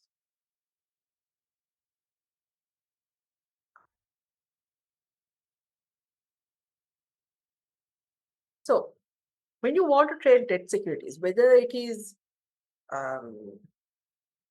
debentures or whether it is government bonds, right? Now, debentures are traded on the Colombo Stock Exchange. Listed debentures are traded on the Colombo Stock Exchange. Government securities are over the counter, meaning it is customized and you and I negotiate the terms and conditions of the transfer. Usually, I will deal with the primary dealer, and if I want to buy bonds or sell bonds, I'll deal with the primary dealer. So we will deal with PDs or banks in terms of doing transactions on government securities. Stock exchange has provided a facility to do transactions on the stock exchange for government securities, but it is not used. Now we can settle these bonds based on certain basis. We call them TOM basis or spot basis. So on the stock exchange, actually there are two boards, two settlement boards, TOM board and spot board. TOM board and spot board, right? What that means is, when does the money get transferred? When do you become the owner of the bond? Because always in a treasury bond or on a debenture, your ownership transfers to you when the money is transferred. When you pay the cash, ownership comes to you. So you pay the cash and then ownership is transferred to you. We call this DVP RVP. Delivery versus payment. Delivery of the instrument happens when the payment is made. Receipt of the instrument happens when the payment is paid, right? So the instrument is delivered upon payment and received by the investor upon payment. Okay. DVP RVP. This is true for debentures. This is true for government treasuries. And this is now true for shares. Those days, shares didn't go on a DVP RVP basis. Since a couple of years ago, shares now do trade on DVP RVP basis, right? That means shares also get delivered to your account or you become owners after making the payment, immediately upon making the payment. Now, in equity, in shares, we know that we pay for shares on T+3 basis. 3 days after we purchase only, we pay for the share. Actually, this is changing. This is now going to become T+2 from June onwards. Okay. So it's changing. But so far, right now, we make our settlements on T+3 basis. On debt securities, whether it is government securities or whether it is corporate debt, we can choose to settle TOM or spot. TOM means T+1 tomorrow, T+1. Spot means T+2. Majority of the settlements happen spot. T+1 settlements also happen. That's the next highest frequency, right? So you can settle your debenture or bond TOM basis or spot basis. Treasury bonds, you can also settle cash basis. Cash means T+0. I do the transaction and settle it immediately today, right? You and I do the transaction today and we settle the cash today, T+0, cash basis settlement. I can settle spot next, which is T+3. I do the transaction today and we settle in 3 days' time, spot next. Equity goes on a spot next basis, but it's going to move towards spot. In debentures, the only two available options are TOM and spot, T+1 and T+2. Okay. Any questions here?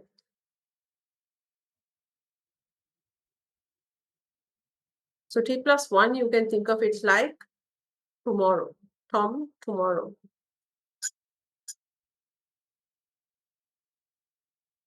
So let's look at this example again. Here you can see again older bonds, older screenshots. I told you this. So this debenture matured in 2023, March 27th. Okay. Issued by CDB. 13.75% coupon. If I want to buy a bond, this is the bond screen that will show up in with my broker. And I can talk to my broker and see, okay, what does this mean? For example, I can say I want to buy the CDB bond. Then the broker will hit, okay, this investor wants to buy the CDB bond. So he'll choose the CDB bond in his screen. And he'll ask you TOM or spot. If it's TOM, it's early settlement. If it's spot, it's regular settlement. Okay. So this is a TOM settlement, early settlement. And then he'll ask you, okay, at what price or yield do you want to buy it? So you can either quote the price or you can quote the yield. Now, in this case, we quoted the yield.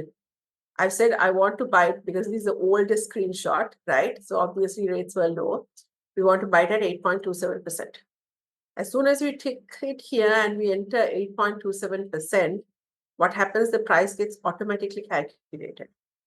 This is the price that we have to pay, 108.4365. And I want to buy 150,000 CDB debentures. Now, the total value I have to pay after fees and this concept of accrued interest. I won't talk about accrued interest. I'll come back to this chart later on to explain accrued interest, this graphic later on to explain accrued interest. But the total value I have to pay is after fees and accrued interest, right? After fees and accrued interest. So you will see, just multiply 108.4365 by 150,000 does not give this value. That is because of accrued interest and fees. Okay. How are fees calculated? Fees are calculated by taking into account. So the fees are 2 basis points. In my example, I haven't given a brokerage fee. Brokerage fee is considered 0, right? Fees are calculated based on the fact that these fees impact my yield. So I wanted a yield of 8.27%, but I'm only getting a yield of 8.25% after fees. And based on 8.25%, the value that I have to pay is calculated. And within this value, you will have my fees incorporated in it. So actually, stock exchange is in the process of changing this, changing fees. They're now going to make fees even lower to promote, to facilitate bond trading, debenture trading. They're going to make fees even lower. And they're going to change the system and methodology. But it's not up yet. But very soon we'll see that the system will change. Let me just quickly explain this as well. So here, it's the MBSL debenture. We want to buy 5,000 units of the MBSL debenture, right? Maturing 2018, old screenshot, remember? Now, this is a regular board. Regular board means spot board. So settlement is in T+2, right? Early settlement is TOM board. Regular settlement, spot board, because that's the most common form of settlement, right? And here, CSE fees are 2 basis points and brokerage commissions are 1 basis point. So in total, fees are 3 basis points. Okay. So you can see here, I have given the price now.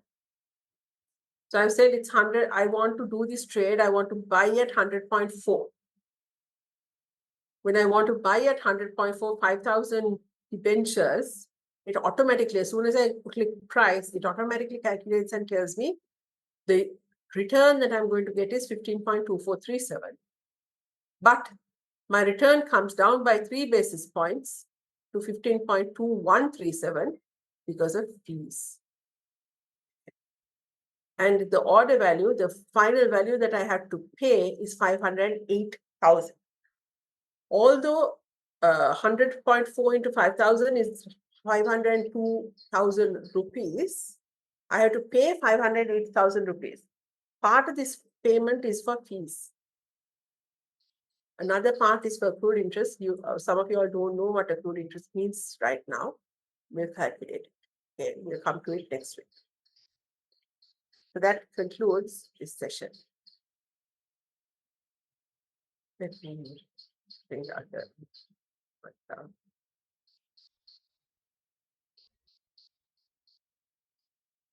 Any questions?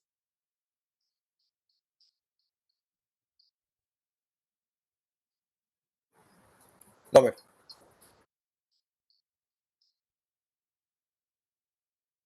So now we go on to bond valuation.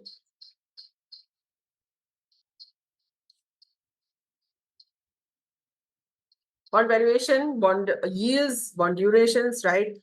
We're doing this in 3 parts. So right now we're going to talk about this week, next week. Hopefully by next week we'll be done. Bond valuations. At least the valuation section will be done. Then we have to do the yield section and the duration section. Next week, we will highly likely we'll be able to do the accrued interest. So once we do the accrued interest, we can do the, for those of you who are not familiar with bonds, we'll have enough information to start doing the assignment. So the assignment will be out next week as well, right? So start getting into groups. Minimum 4, maximum 8. That's the group number, minimum 4, maximum 8. So please don't get into groups of 3, 2, and say this is last year's group, right? Because this happened last year to me. It increases the number of groups and it becomes difficult to monitor the assignment. And then you can't do an effective job because the assignment has a component of submission.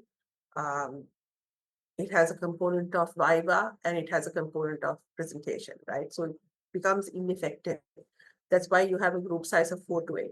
So if you don't adhere to the minimum and maximum group sizes, there will be penalties, right? There's a 5-mark penalty. So just because your group size was 3 last time, get into incorporate another set of people and increase the group size because the minimum group size is 4.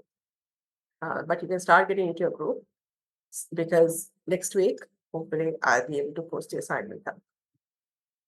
Okay, so now we're looking at how to value bonds. What is the price of a bond? What is the maximum price that I want to pay to purchase the bond? Okay, and here again, I'm using the terminology interchangeably, bonds and debentures. The price of any financial instrument, it's important to understand and remember whether it is bonds, shares, commercial paper, securitized paper, bills, derivatives, whatever the financial instrument you're talking about, right? The price of any financial security is always the present value of its future cash flows. Present value of its future cash flows. Might seem very trivial, but this is very important, right? Always, you don't look at past cash flows, you don't take the future values, you always look at the present value of future cash flows, right? If you're taking future values, then you are wrong. If you're taking past cash flows, you are wrong. Always present value of future cash flows. And any instrument, whether it is shares, bills, bonds, securitized paper, commercial paper, whatever instrument, debentures, derivatives, options, swaps, whatever you talk about can be valued using this concept, present value of future cash flows, right? With bonds, with bills also, it's very easy. With bonds also, it's very easy. Unlike shares, right? Because I know what my future cash flows are. In shares, I don't know what my future cash flows are. I have to make assumptions, right? I have to make, okay, what is the dividend that they will pay over the next 10 years? What are their growth rates going to be? Or how are their cash flows going to be structured? What is their profitability number? What is their cash flow statement? What is their free cash flow? To make so many assumptions, draw up like my future cash flow statements, then figure out what my future cash flows are going to be, and then I have to discount. But with bonds, it's very easy. For 90% or 95% of bonds, plain vanilla fixed coupon bonds, I know what my future cash flows are going to be.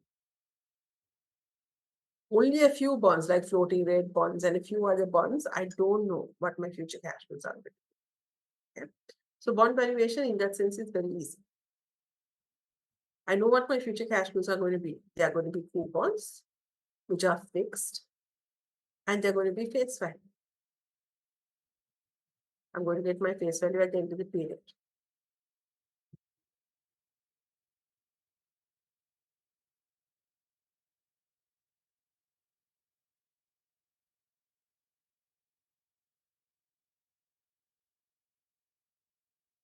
And I want to know what is the price of this set of cash flows today.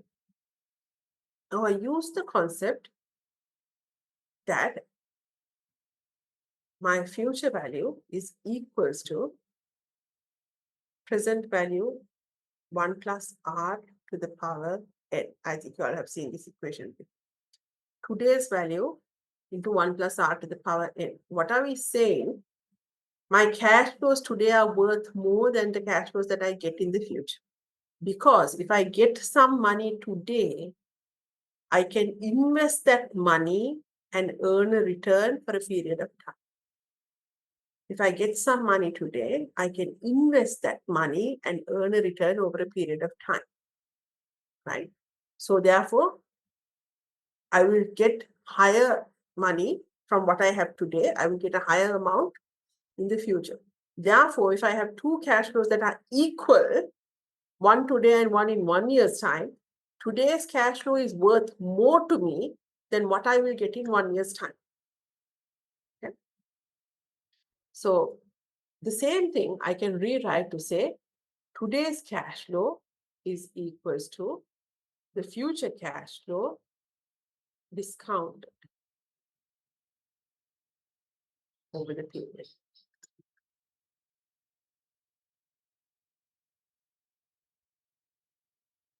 This is the concept of time value of money. Now, this is for one single cash flow. When I have multiple cash flows, I have to take the value of all of these, each of these individual cash flows together. Right. So what will I do? The price of my bond is this cash flow that I receive in a certain period, discounted for that period. This second cash flow that I receive in a certain period, discounted for that period. And the next cash flow discounted, and the next cash flow discounted, and the next cash flow discounted. And my face value also discounted for that period, right? Each of my future cash flows, I discount to today's price and I add it. And that is the addition of all of my future cash flows at today's terms is what I call my price. Is the maximum price I want to pay to buy this bond. And that concept is true whether it is a bond, a bill, a share, a derivative. Obviously, you make small adjustments, but the concept remains the same. It is the present value of my future cash flows. Present value of my future cash flows. Any questions? Okay. So, the only thing I don't know in this equation really is R. I know C. I know the face value. I know the number of periods.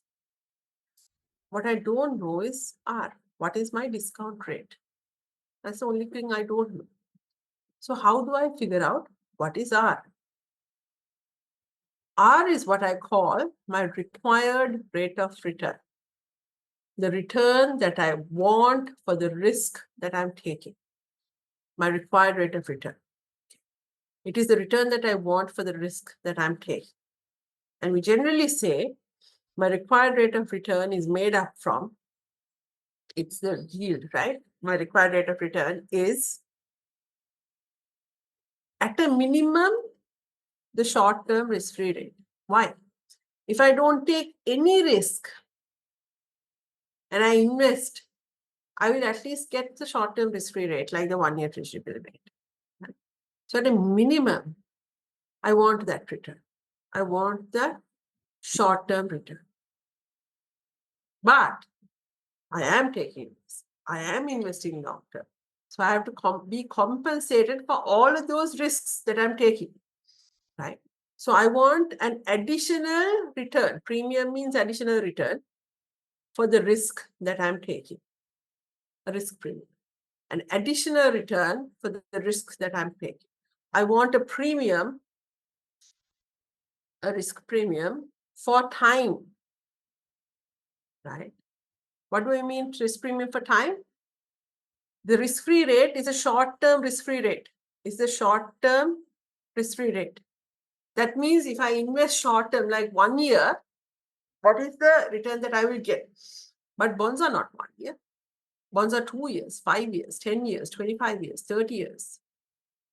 When I invest in a 30-year bond, my risk is different from investing in a 1-year bill. I know what I want when I want to invest over the next year. But when I'm keeping my money for over 30 years, I want something additional because I'm holding my money for over 30 years, right? That is the risk premium for time. We sometimes call this term spread. Term spread.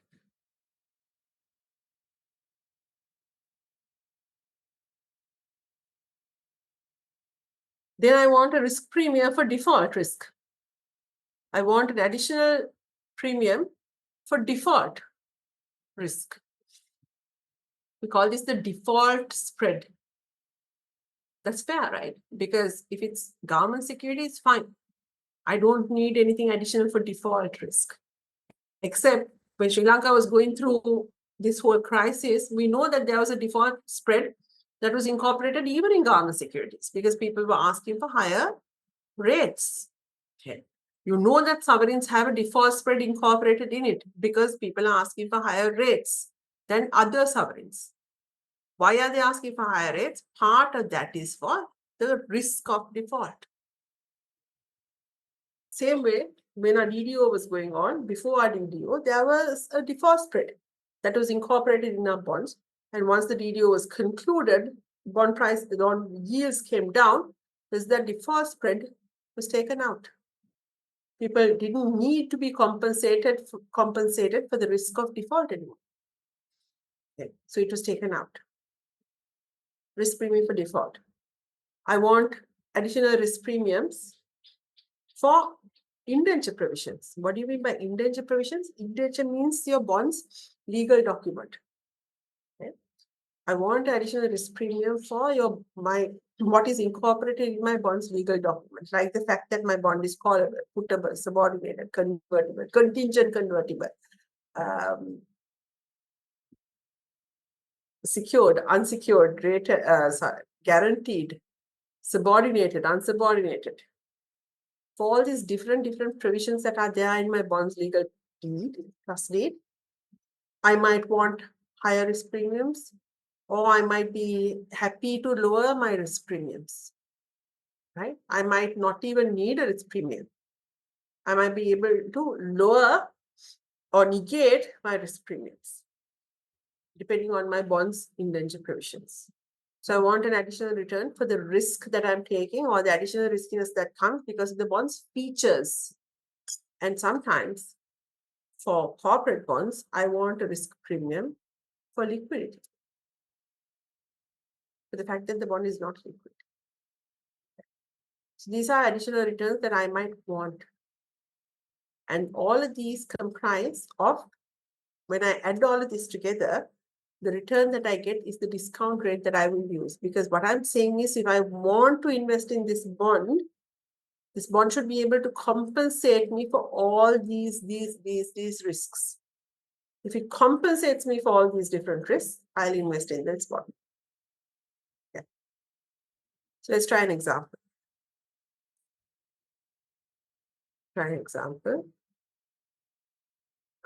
In this example, it asks for your term spread and default spread, right? Term spread and default spread. Now, one thing, spread means your difference. No, spread is a difference, right? Premium is also a difference, an additional return, right? So your term risk premium or your term spread, similar wording, interchangeable. Your term risk premium or your term spread, similar wording.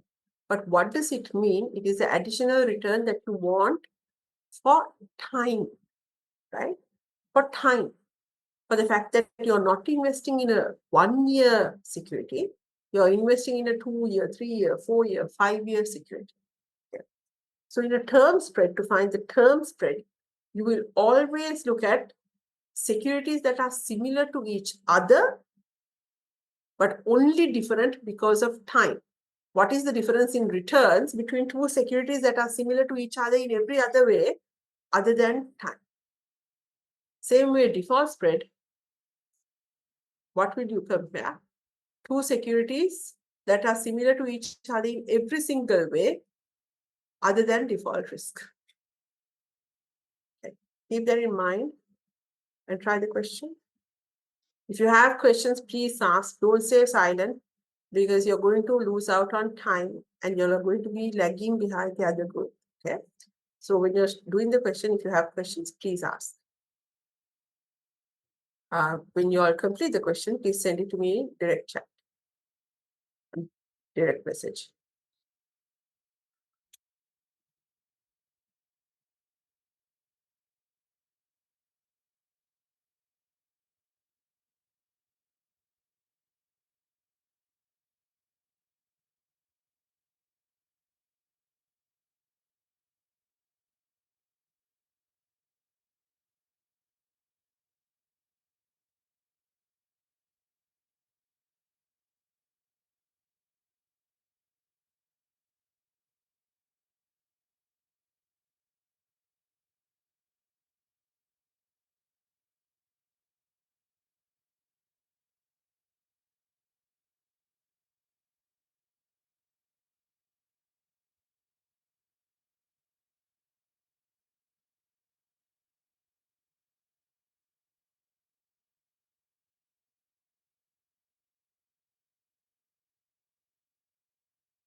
Correct.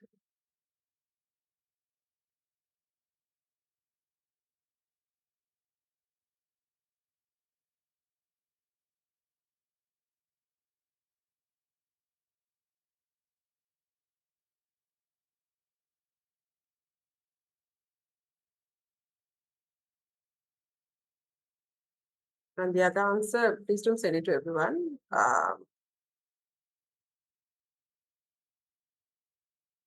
Please send it as a direct message.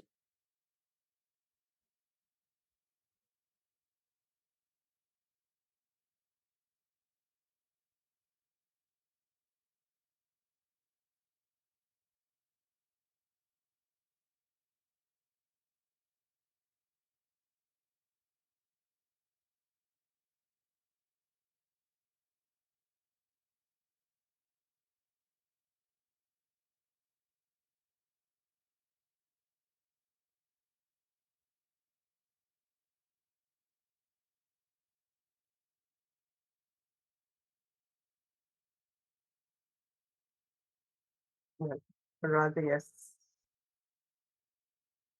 What is it? Default spread?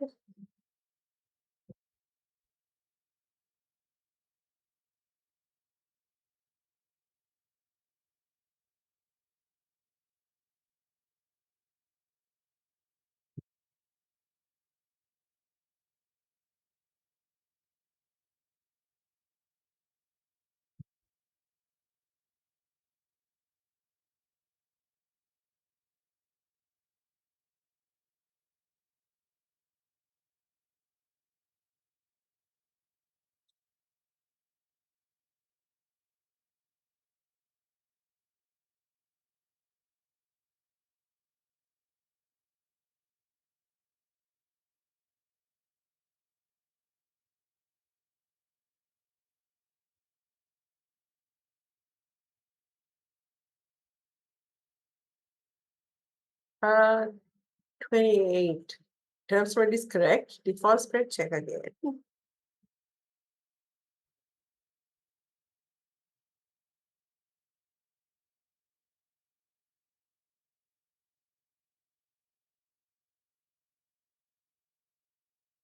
The default spread, no.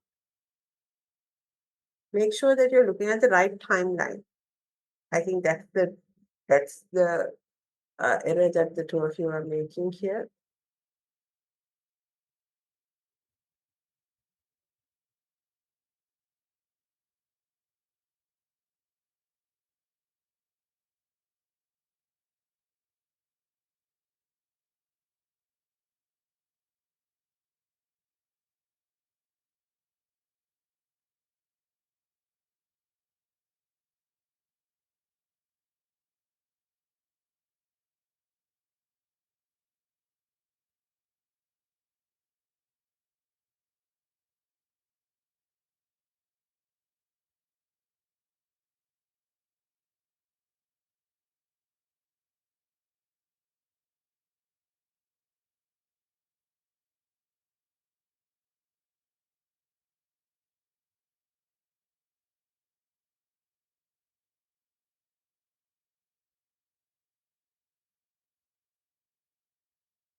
So term spread, people are getting it correct, but default spread is a bit of a problem. 28, again, default spread is a problem. Let's see. So term spread, I think you fairly understand that it is the difference between you keep everything else the same and you compare two different bonds of different terms, but everything else must be the same, right? What do you mean by everything else must be the same? The riskiness of the two bonds must be the same. Other features of the two bonds must be the same. So when you compare government securities, that's pretty okay. Okay. So here you're saying your current 1-year treasury bill rate is 10%. If you had a bond rate, it's even better. But like here, the treasury bill rate is given 10%. 2, 3, 4, 5-year treasury bond rates are given. For each of these, I can find the term spread because riskiness of each of these securities are the same. There are no other additional features. So therefore, when I look at these two securities, the only difference between the two securities is time. So the only difference between the rates are occurring because of time. Okay? Default risk is not there. They're government securities, right? So the only difference between the rates are occurring because of time. So the term spread, let's say the two you can calculate, I mean, you are only required to calculate the term spread for the 5-year debenture. You can calculate the term spread for the 2-year debenture, for a 3-year debenture, for a 4-year, 5-year. We can calculate the 2-year term spread, 3-year term spread, 4-year term spread, and the 5-year term spread, right? The 2-year term spread is simply 10.25 minus 10. So what are we saying? An additional 0.25% is required if I want to invest in 2 years instead of investing 1 year. If I want to invest 3 years instead of investing for 1 year, I want an additional 0.8%.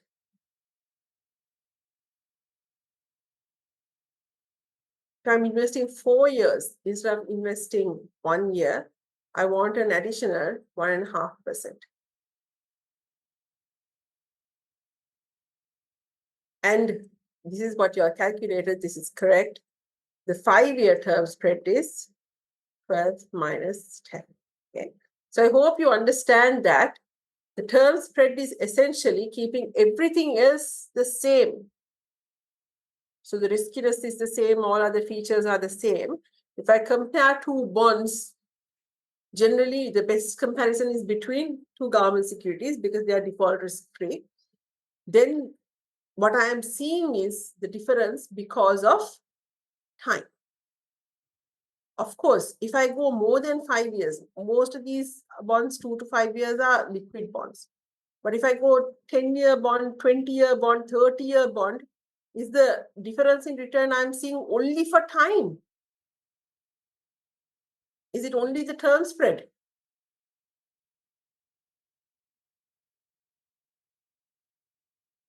If I was given the 30-year bond rate here, and let's say, I'll just put a number and say the 30-year bond rate is 14%. Is this 4% the term spread?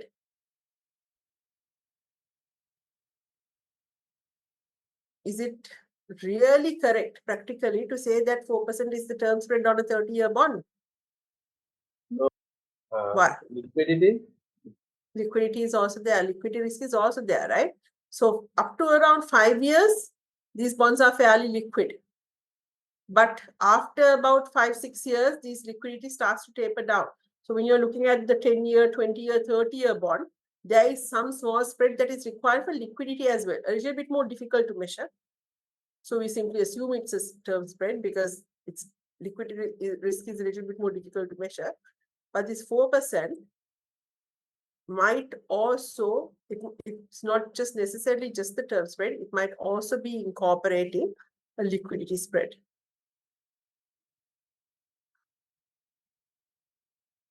Okay. What's the default spread? Now again, think about the answers you all have given. So nobody has given the right answer. Default spread is the difference between two bonds with everything else the same other than default risk.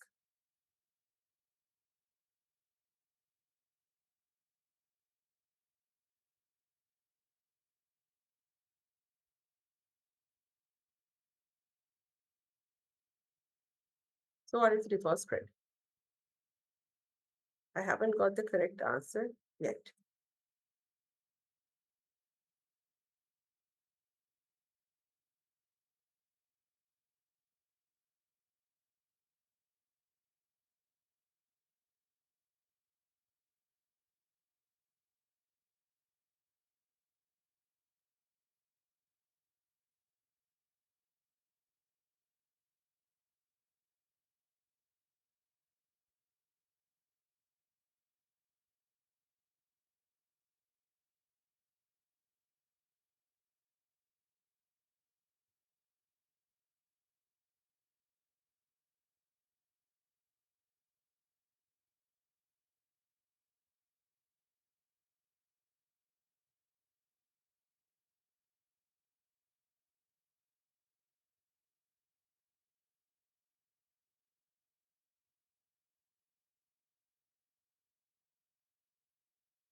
Give me a minute, please.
Sorry about that.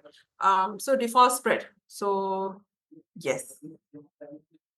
Please don't send your answers to everybody. How many times can I say it? I don't understand. Right. So default spread is 1%. That's correct. What's the difference between what you all were doing earlier? Now here it says company X. It's a different company, same credit rating as company A. So now you see that the riskiness of the two companies are the same. Company A's riskiness and X's riskiness are the same because the same credit rating, right? They recently, not today, recently issued a 5-year debenture at 15%, right? At the time that the company issued the debenture, the treasury bill rate was 12%. Do you see the treasury bill rate today is 10%. So it's a different time period, but close enough time period, right? And 5-year treasury bond rate is 14%. So if I want to calculate the default spread, now what do I have to do? I have to compare two bonds, two instruments, everything else the same other than default risk. So what are the two bonds that I will compare? What are the two bonds that I will compare?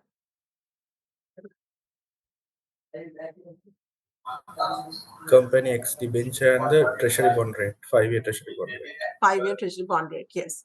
Company X's debenture, which is a 5-year debenture, must be compared with a treasury bond, because the treasury bond is a risk-free bond. Company X's debenture is a risky debenture, right? So the default spread is the difference between a risky debenture and the risk-free. But everything else must be the same. So then I have to compare it with a 5-year treasury bond, not with a 1-year, with a 5-year, because everything else must be the same. So if I compare this 5-year debenture with a 1-year treasury bond, then I'm taking term spread also into consideration, right? So everything else the same, the only difference because of risk. So I always compare the risky instrument with the risk-free, but everything else being the same. So now I can see it's 15% is my risky instrument, 5-year instrument, minus my 5-year treasury bond, but I can't use 12% because 12% is in a different time period. At the time this bond was issued, they were comparing themselves against 14%, right? So they were issuing at a premium of 1% to the 5-year treasury bond. So the default risk spread is 1%. Now, final part, if the same default risk spread is expected to continue, meaning if that default risk spread is the same today, because from time to time, default risk spread can change, right? In periods of highly risky periods, like when Sri Lanka was going through a crisis, all other companies were going through problems, right? So riskiness of every single company was a little bit uncertain. And riskiness was higher 2 years ago or 1.5 years ago of all companies systematically in Sri Lanka versus it is today. So because of this, from period to period, it can change. But assuming that the same default spread is going to continue, at what rate should company A raise its debenture?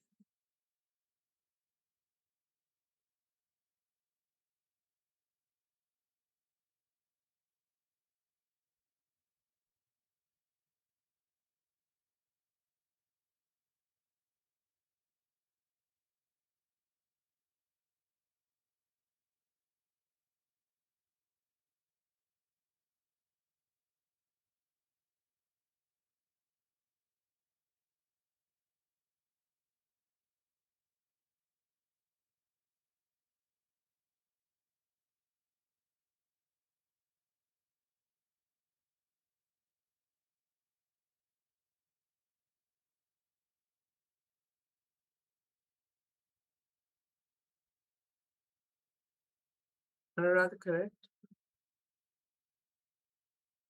28 correct. Navaratna, no. Shanil, no.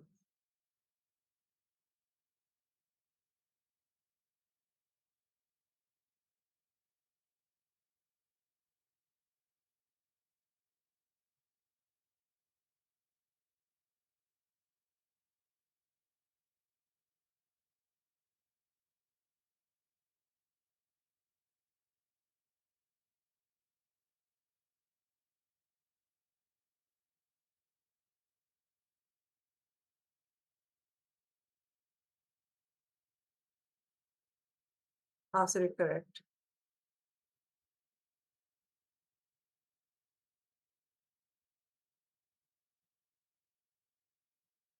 Okay. So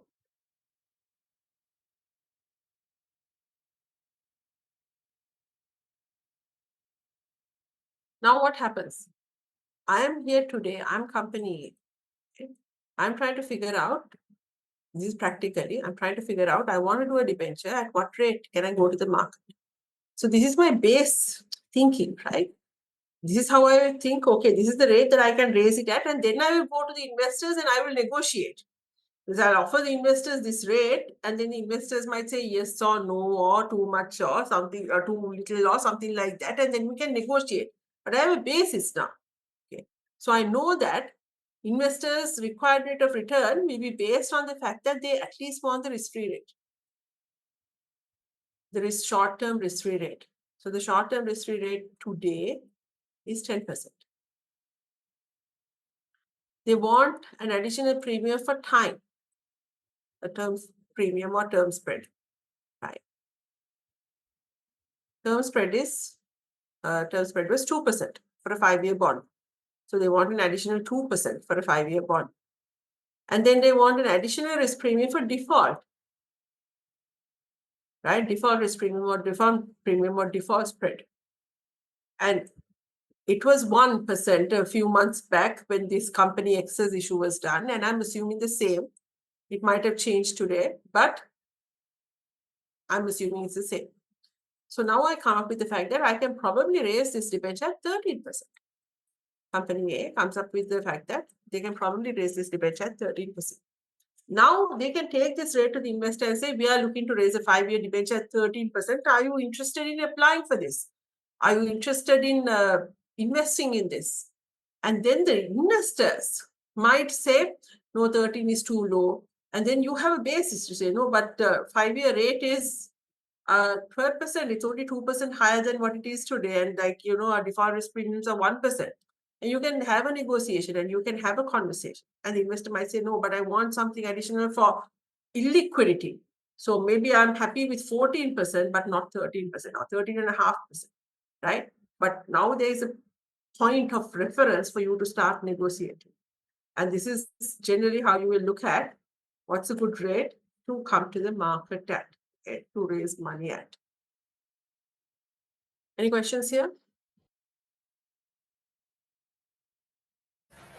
Ma'am, that when we look at company X, if the person invest in company X, he will get 14%. He will get 15%. 15%, yes. So now he will get 13%. So But Company X was 2 or 3 months ago, right? It was a recent issue, but it's not today. That issue is done. It's past. It's history. right, okay. I thought that we should add 3% to the 12%. That previous one's 5-year rate is 12%. So we added 3% to that one. So that's wrong, right?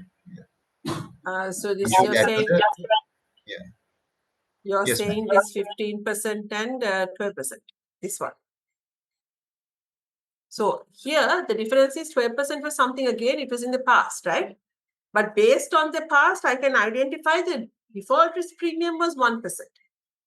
So that 1% has to be added to today's values on the assumption that default risk hasn't changed.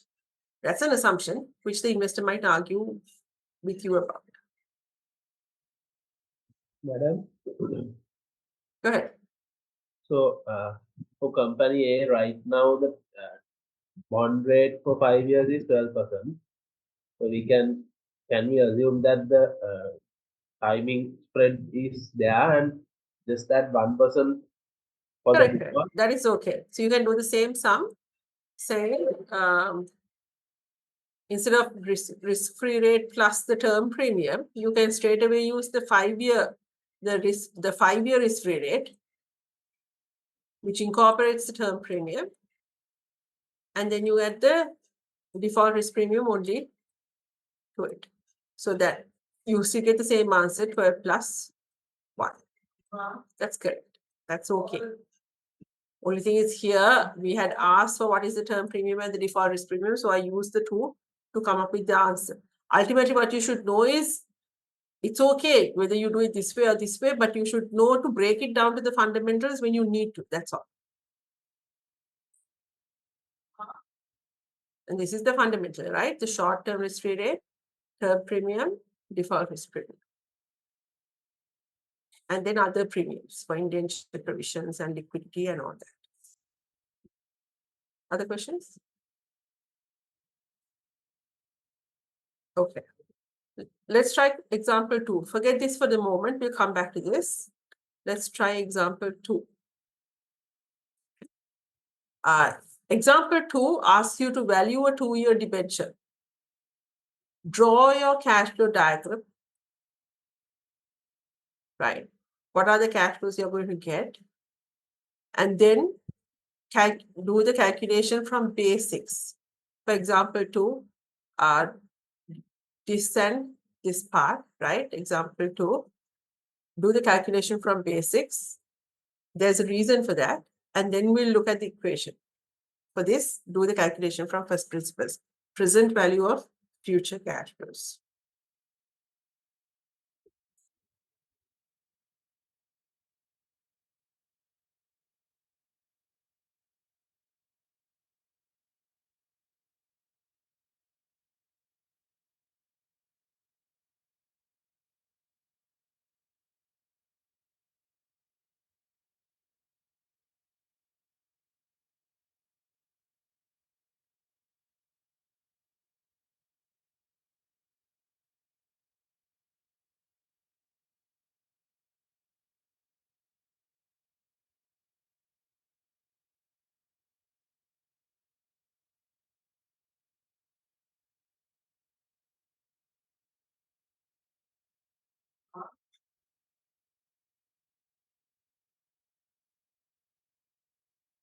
Okay, correct. I hope you read it from basics though, so that you know how the basics work, but otherwise it's fine. It's correct.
So what is the price of the debenture today? If your required rate of return is 12%, another correct.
It's a very simple example. This is the simplest example that you will get, right? Going forward, examples will get little by little, a little bit more complicated as you go along. So draw the cash flow diagram. It's a 2-year debenture, annual coupons. How many cash flows do you have?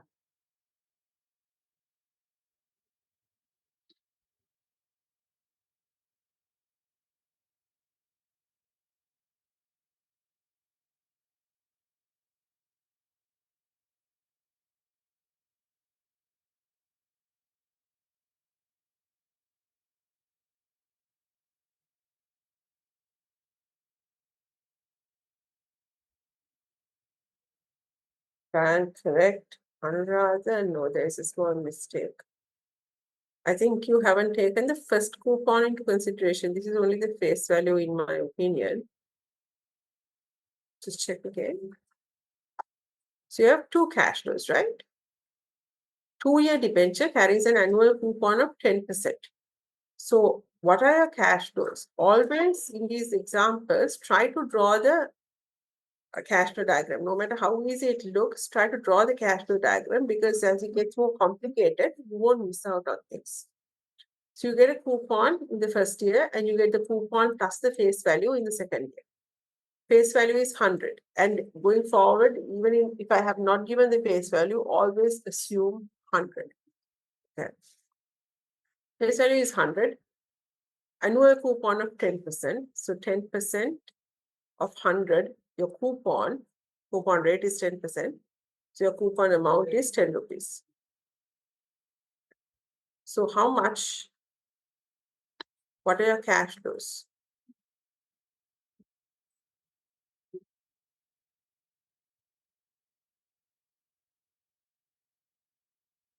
You have a cash flow in year 1 of 10 rupees. You have a cash flow in year 2 of 10 rupees. Ask it correct. Plus 100 rupees, right? So your cash flows, and you want to know today what is the price. So what are your cash flows? 10 and 110, right? I'm just doing it by first principles. We go to the equation from the next sum. Now you look at the present value of each of these cash flows. So 10 divided by 1 plus 12% for 1 period. And then here it's 110 divided by 1 plus 12%. This 12% is your required rate of return for 2 periods. Add it up, and you will get the addition of the present value of cash flows to be 96.62. And that is the answer to your question. What is the price that you will pay to buy this bond if you want a return of 12%? 96.62. It says if I invest 96.62 rupees today, I will get a return of 12% in the way of 2 coupons of 10% plus my face value of 100. Same sum, very quickly. Do the other 2 sections and then we'll summarize it here. Do the other 2 parts, same sum.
Very correct.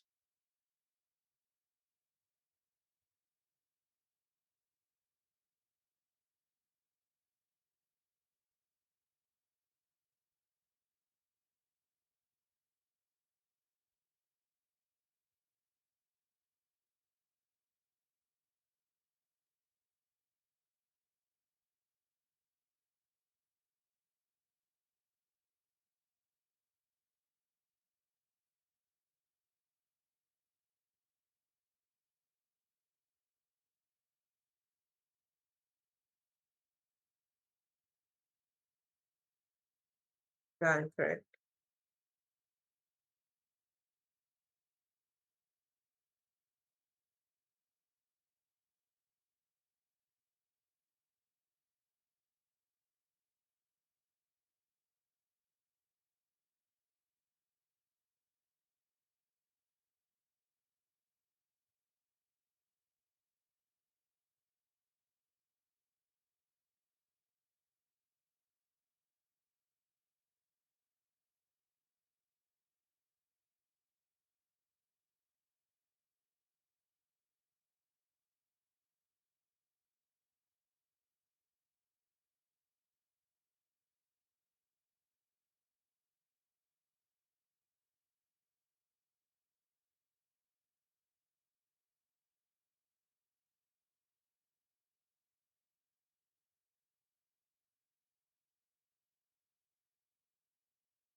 And yes, other part.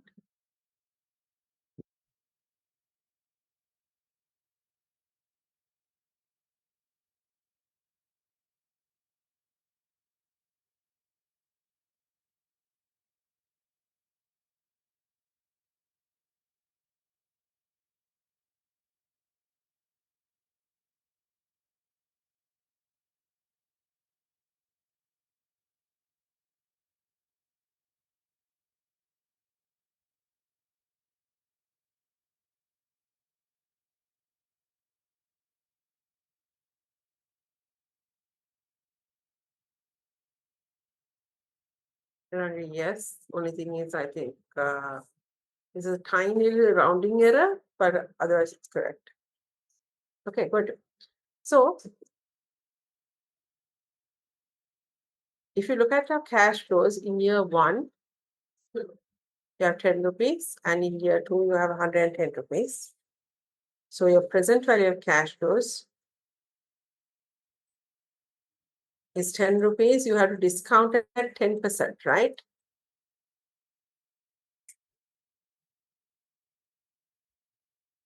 For 1 year. And this 110 rupees at 10% for 2 years. And you add it together and you are supposed to get 100. When you get 99.999, that's simply rounding off error, right? You're supposed to get 100. For the second part,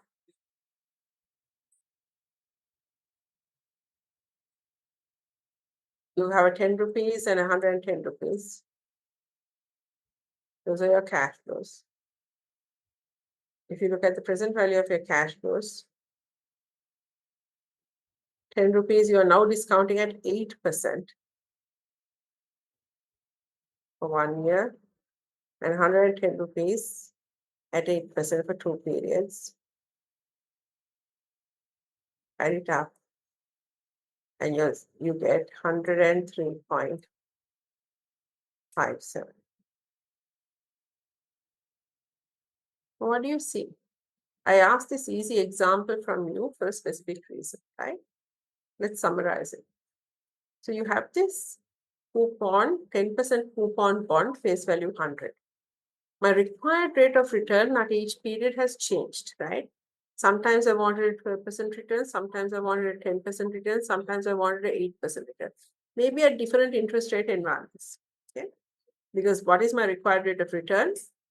Risk-free rate, default risk premium, term risk premium, and other risk premiums. But risk-free rate is the big component here. Okay, so at different interest rate environments, sometimes I wanted 12%, sometimes 10, and sometimes 8.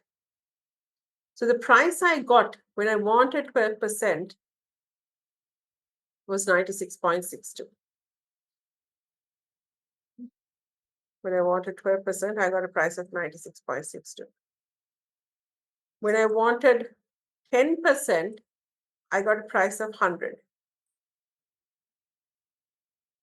And when I wanted 8%, I got a price of 103.57.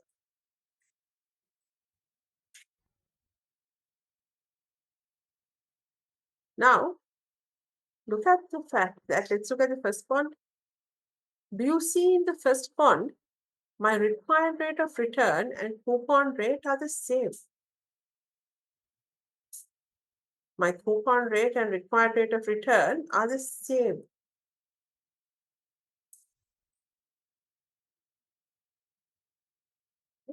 I want the return the same as the coupon rate.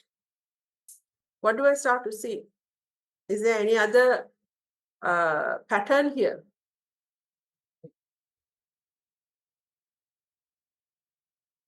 Actually, just hold on for a minute, right? Let me first talk about the very first pattern that you see here before even I come to this, right?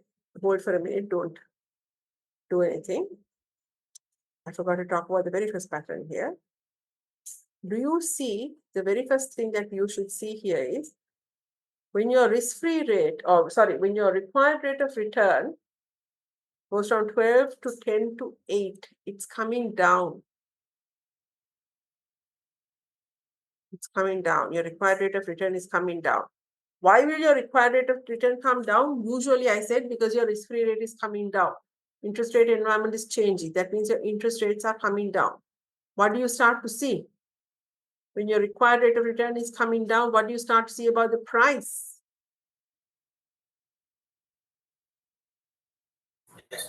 Price goes up. Price goes up, right? So from 96 to 100 to 103, price goes up. So this is the first thing that you see when interest rate comes down, bond price goes up. Or the other way around, when interest rate goes from 8 to 10 to 12, bond price goes down from 103 to 100 to 96.62. When interest rates go up, price comes down. Interest rates are inverse, or we can say the other way around, that's better. prices are inversely related to interest rates. This is why we say bond prices are inversely related to interest rates. Do you see the same set of cash flows? Here we discounted by 12%. Here we discounted by 10%. Here we discounted by 8%. When the denominator comes down, the answer goes up. Right? The denominator comes down, the answer goes up. So when my required rate of return comes down, that implies to me that interest rates are coming down. My interest rates are coming down, what happens to bond prices? Goes up. That's why always interest rates and prices are inversely related, because the interest rates are incorporated at the bottom in the denominator. Okay. That's the first thing that we should say. Secondly, what we were talking about, I jumped the gun. Do you see here, my required rate of return is equal to my coupon rate. What do you see? When my required rate of return is equal to my coupon rate, what do you see the relationship between my face value and price? My face value and price are also equal.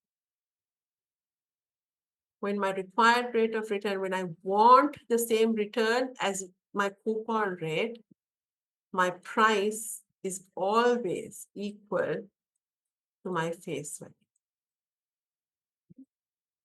This comes from the concept, what is my return, right?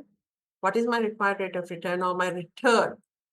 My return is technically my capital gain plus my cash flows, which in this case is my coupon, as a percentage of my initial investment. Right. If I want a return of 10%, my initial investment is, in this case, 100, no, right? My price is 100, right? What do you see? Capital gain is 0. Coupon is 10%. Coupon is 10 rupees. So ultimately, this gives me a return of 10%. When I want a return of 10%, how do I make this return? I can only get the coupon. When I want a return of 10%, if I get the coupon, I get a return of 10%. The company's issuer, the person who's borrowing the money, the issuer is saying, I'll give you a return of 10%. I'll give you a coupon of 10%. I want a return of 10%. So I'm happy, right? So what will I pay for this? I'll pay the same price as my principal amount, always. When the issuer promises to give me the coupon rate and I want the coupon rate, I want my return that I want is the coupon rate, always the price is equal to the face value. Always, you don't have to do any calculations. We call these bonds par bonds. Par bonds. They are issued at par. Remember, face value, another term is par value. Face value, par value, principal value, right? They're issued at par. So they're called par bonds. What do you see here?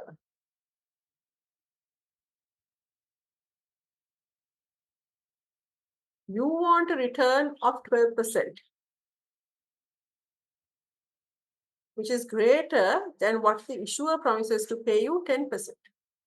Do you understand that? Issuer is the one who's borrowing money. And issuer is saying, I'll borrow money at a coupon rate of 10%. Interest rate is 10%. Issuer is promising to pay you 10%, but you want a return of 12%. How do you make a return of 12% when the issuer is only paying you 10% return? Through the purchasing price. Yes, you buy, at a price lower than 100 or face value. So you make a gain. So what is your return? You want a return of 12%. To get a return of 12% when the issuer is only paying you 10, right? What do? When the issuer is only paying you 10, you need to also have a capital gain to make your return. You also need a capital gain to make an additional return.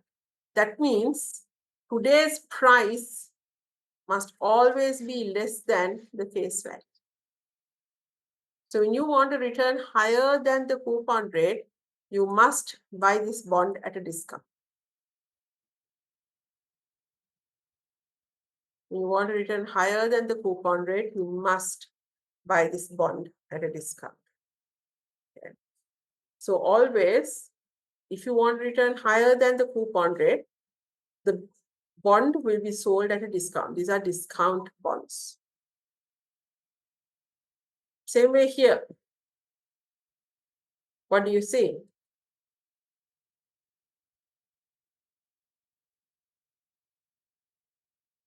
I want a return of 8%. Issuer is paying me 10. I am happy with 8.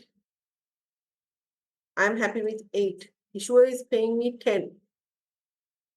How do I get an 8% return if issuer is paying me 10%? I have to make a loss. Buying at a higher price. I buy at a higher price than what I get at the end of the period, right? So I make a loss.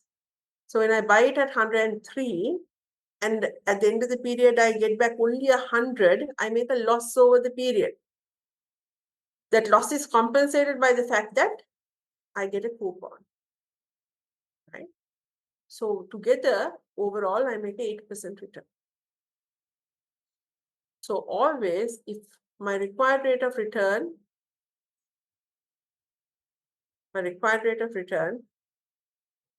is less than my coupon rate, then my price is always greater than my face value. And these bonds are called premium bonds. They are sold at a premium. So this is important just so that your calculations, you all don't make mistakes, because sometimes you see that when you need to adjust for the number of periods and all that, you can make small mistakes. So this is a really quick guide for you to figure out, should your bond be a discount bond or a premium bond or a par bond, right? If it's a par bond, you don't even need to do any calculations. Can I ask you a question? What type of bonds are better? Par bonds, premium bonds, or discount bonds?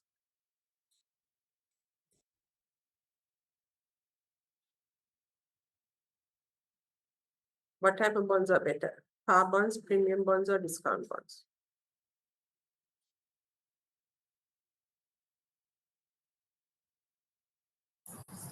It's based on the interest environment. Is it though? Is it based on the interest environment?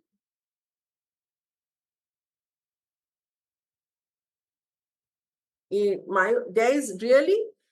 based, like, what you have to consider is the return that you want. So once you have the return that you want, it doesn't matter whether the bond is a par bond, premium bond, or a discount bond, right? Let's say, for example, let's think of the same example the other way around. Instead of the same coupon rate, think of the fact that you want the same required rate of return. Okay. Now, let's say I want a return of 12%. I want a return of 12%. This is my required rate of return. Okay. I can get this return of 12% by buying a bond that has a coupon rate of 12%. I pay 100 rupees. I buy this bond. I buy it at par, and I still make a return of 12%. Right? I want a return of 12%, and there is a bond available in the market at a coupon rate of 8%. The bond is only giving a return of 8%, right? So how do I make a 12% return from this? I buy it at a discount. I buy it at a discount because I make a capital gain also in the process, and I buy it at something like, I don't know, I'm just putting numbers, 90 odd, right? Let's say 90 rupees or something. Okay, this is not the right number, but I buy it at a discount. I want a return of 12%. There's a bond in the market that's giving a coupon of 20%. Does that mean I will get a return of 20%? No. Just because the coupon rate is 20 doesn't mean I get a return of 20%. If I am paying 100, let's say 20 rupees or 130 rupees to buy this bond, and I'm paying a premium to buy this bond, right? Then my return is not 20%. Even though the coupon rate is 20%, my return is only 12%. Why? Because it depends on the price that I pay. So in the same interest rate environment, I can buy multiple bonds, whether it's the same coupon rate, lower coupon rate, higher coupon rate, that will still give me a return of 12%. So it doesn't, I'm agnostic. As long as I want a return of 12%, I don't care whether I buy a par bond, discount bond, or premium bond. Okay. In terms of the cash that I spend, I might not be as agnostic, but I technically don't care whether it's a par bond, discount bond, premium bond, because I will get the return that I want. Okay. Any questions here? Ultimately, the return that I want, I will get based on the price that I pay. Okay. So we can stop at that point. The other group has finished this question. Example 3.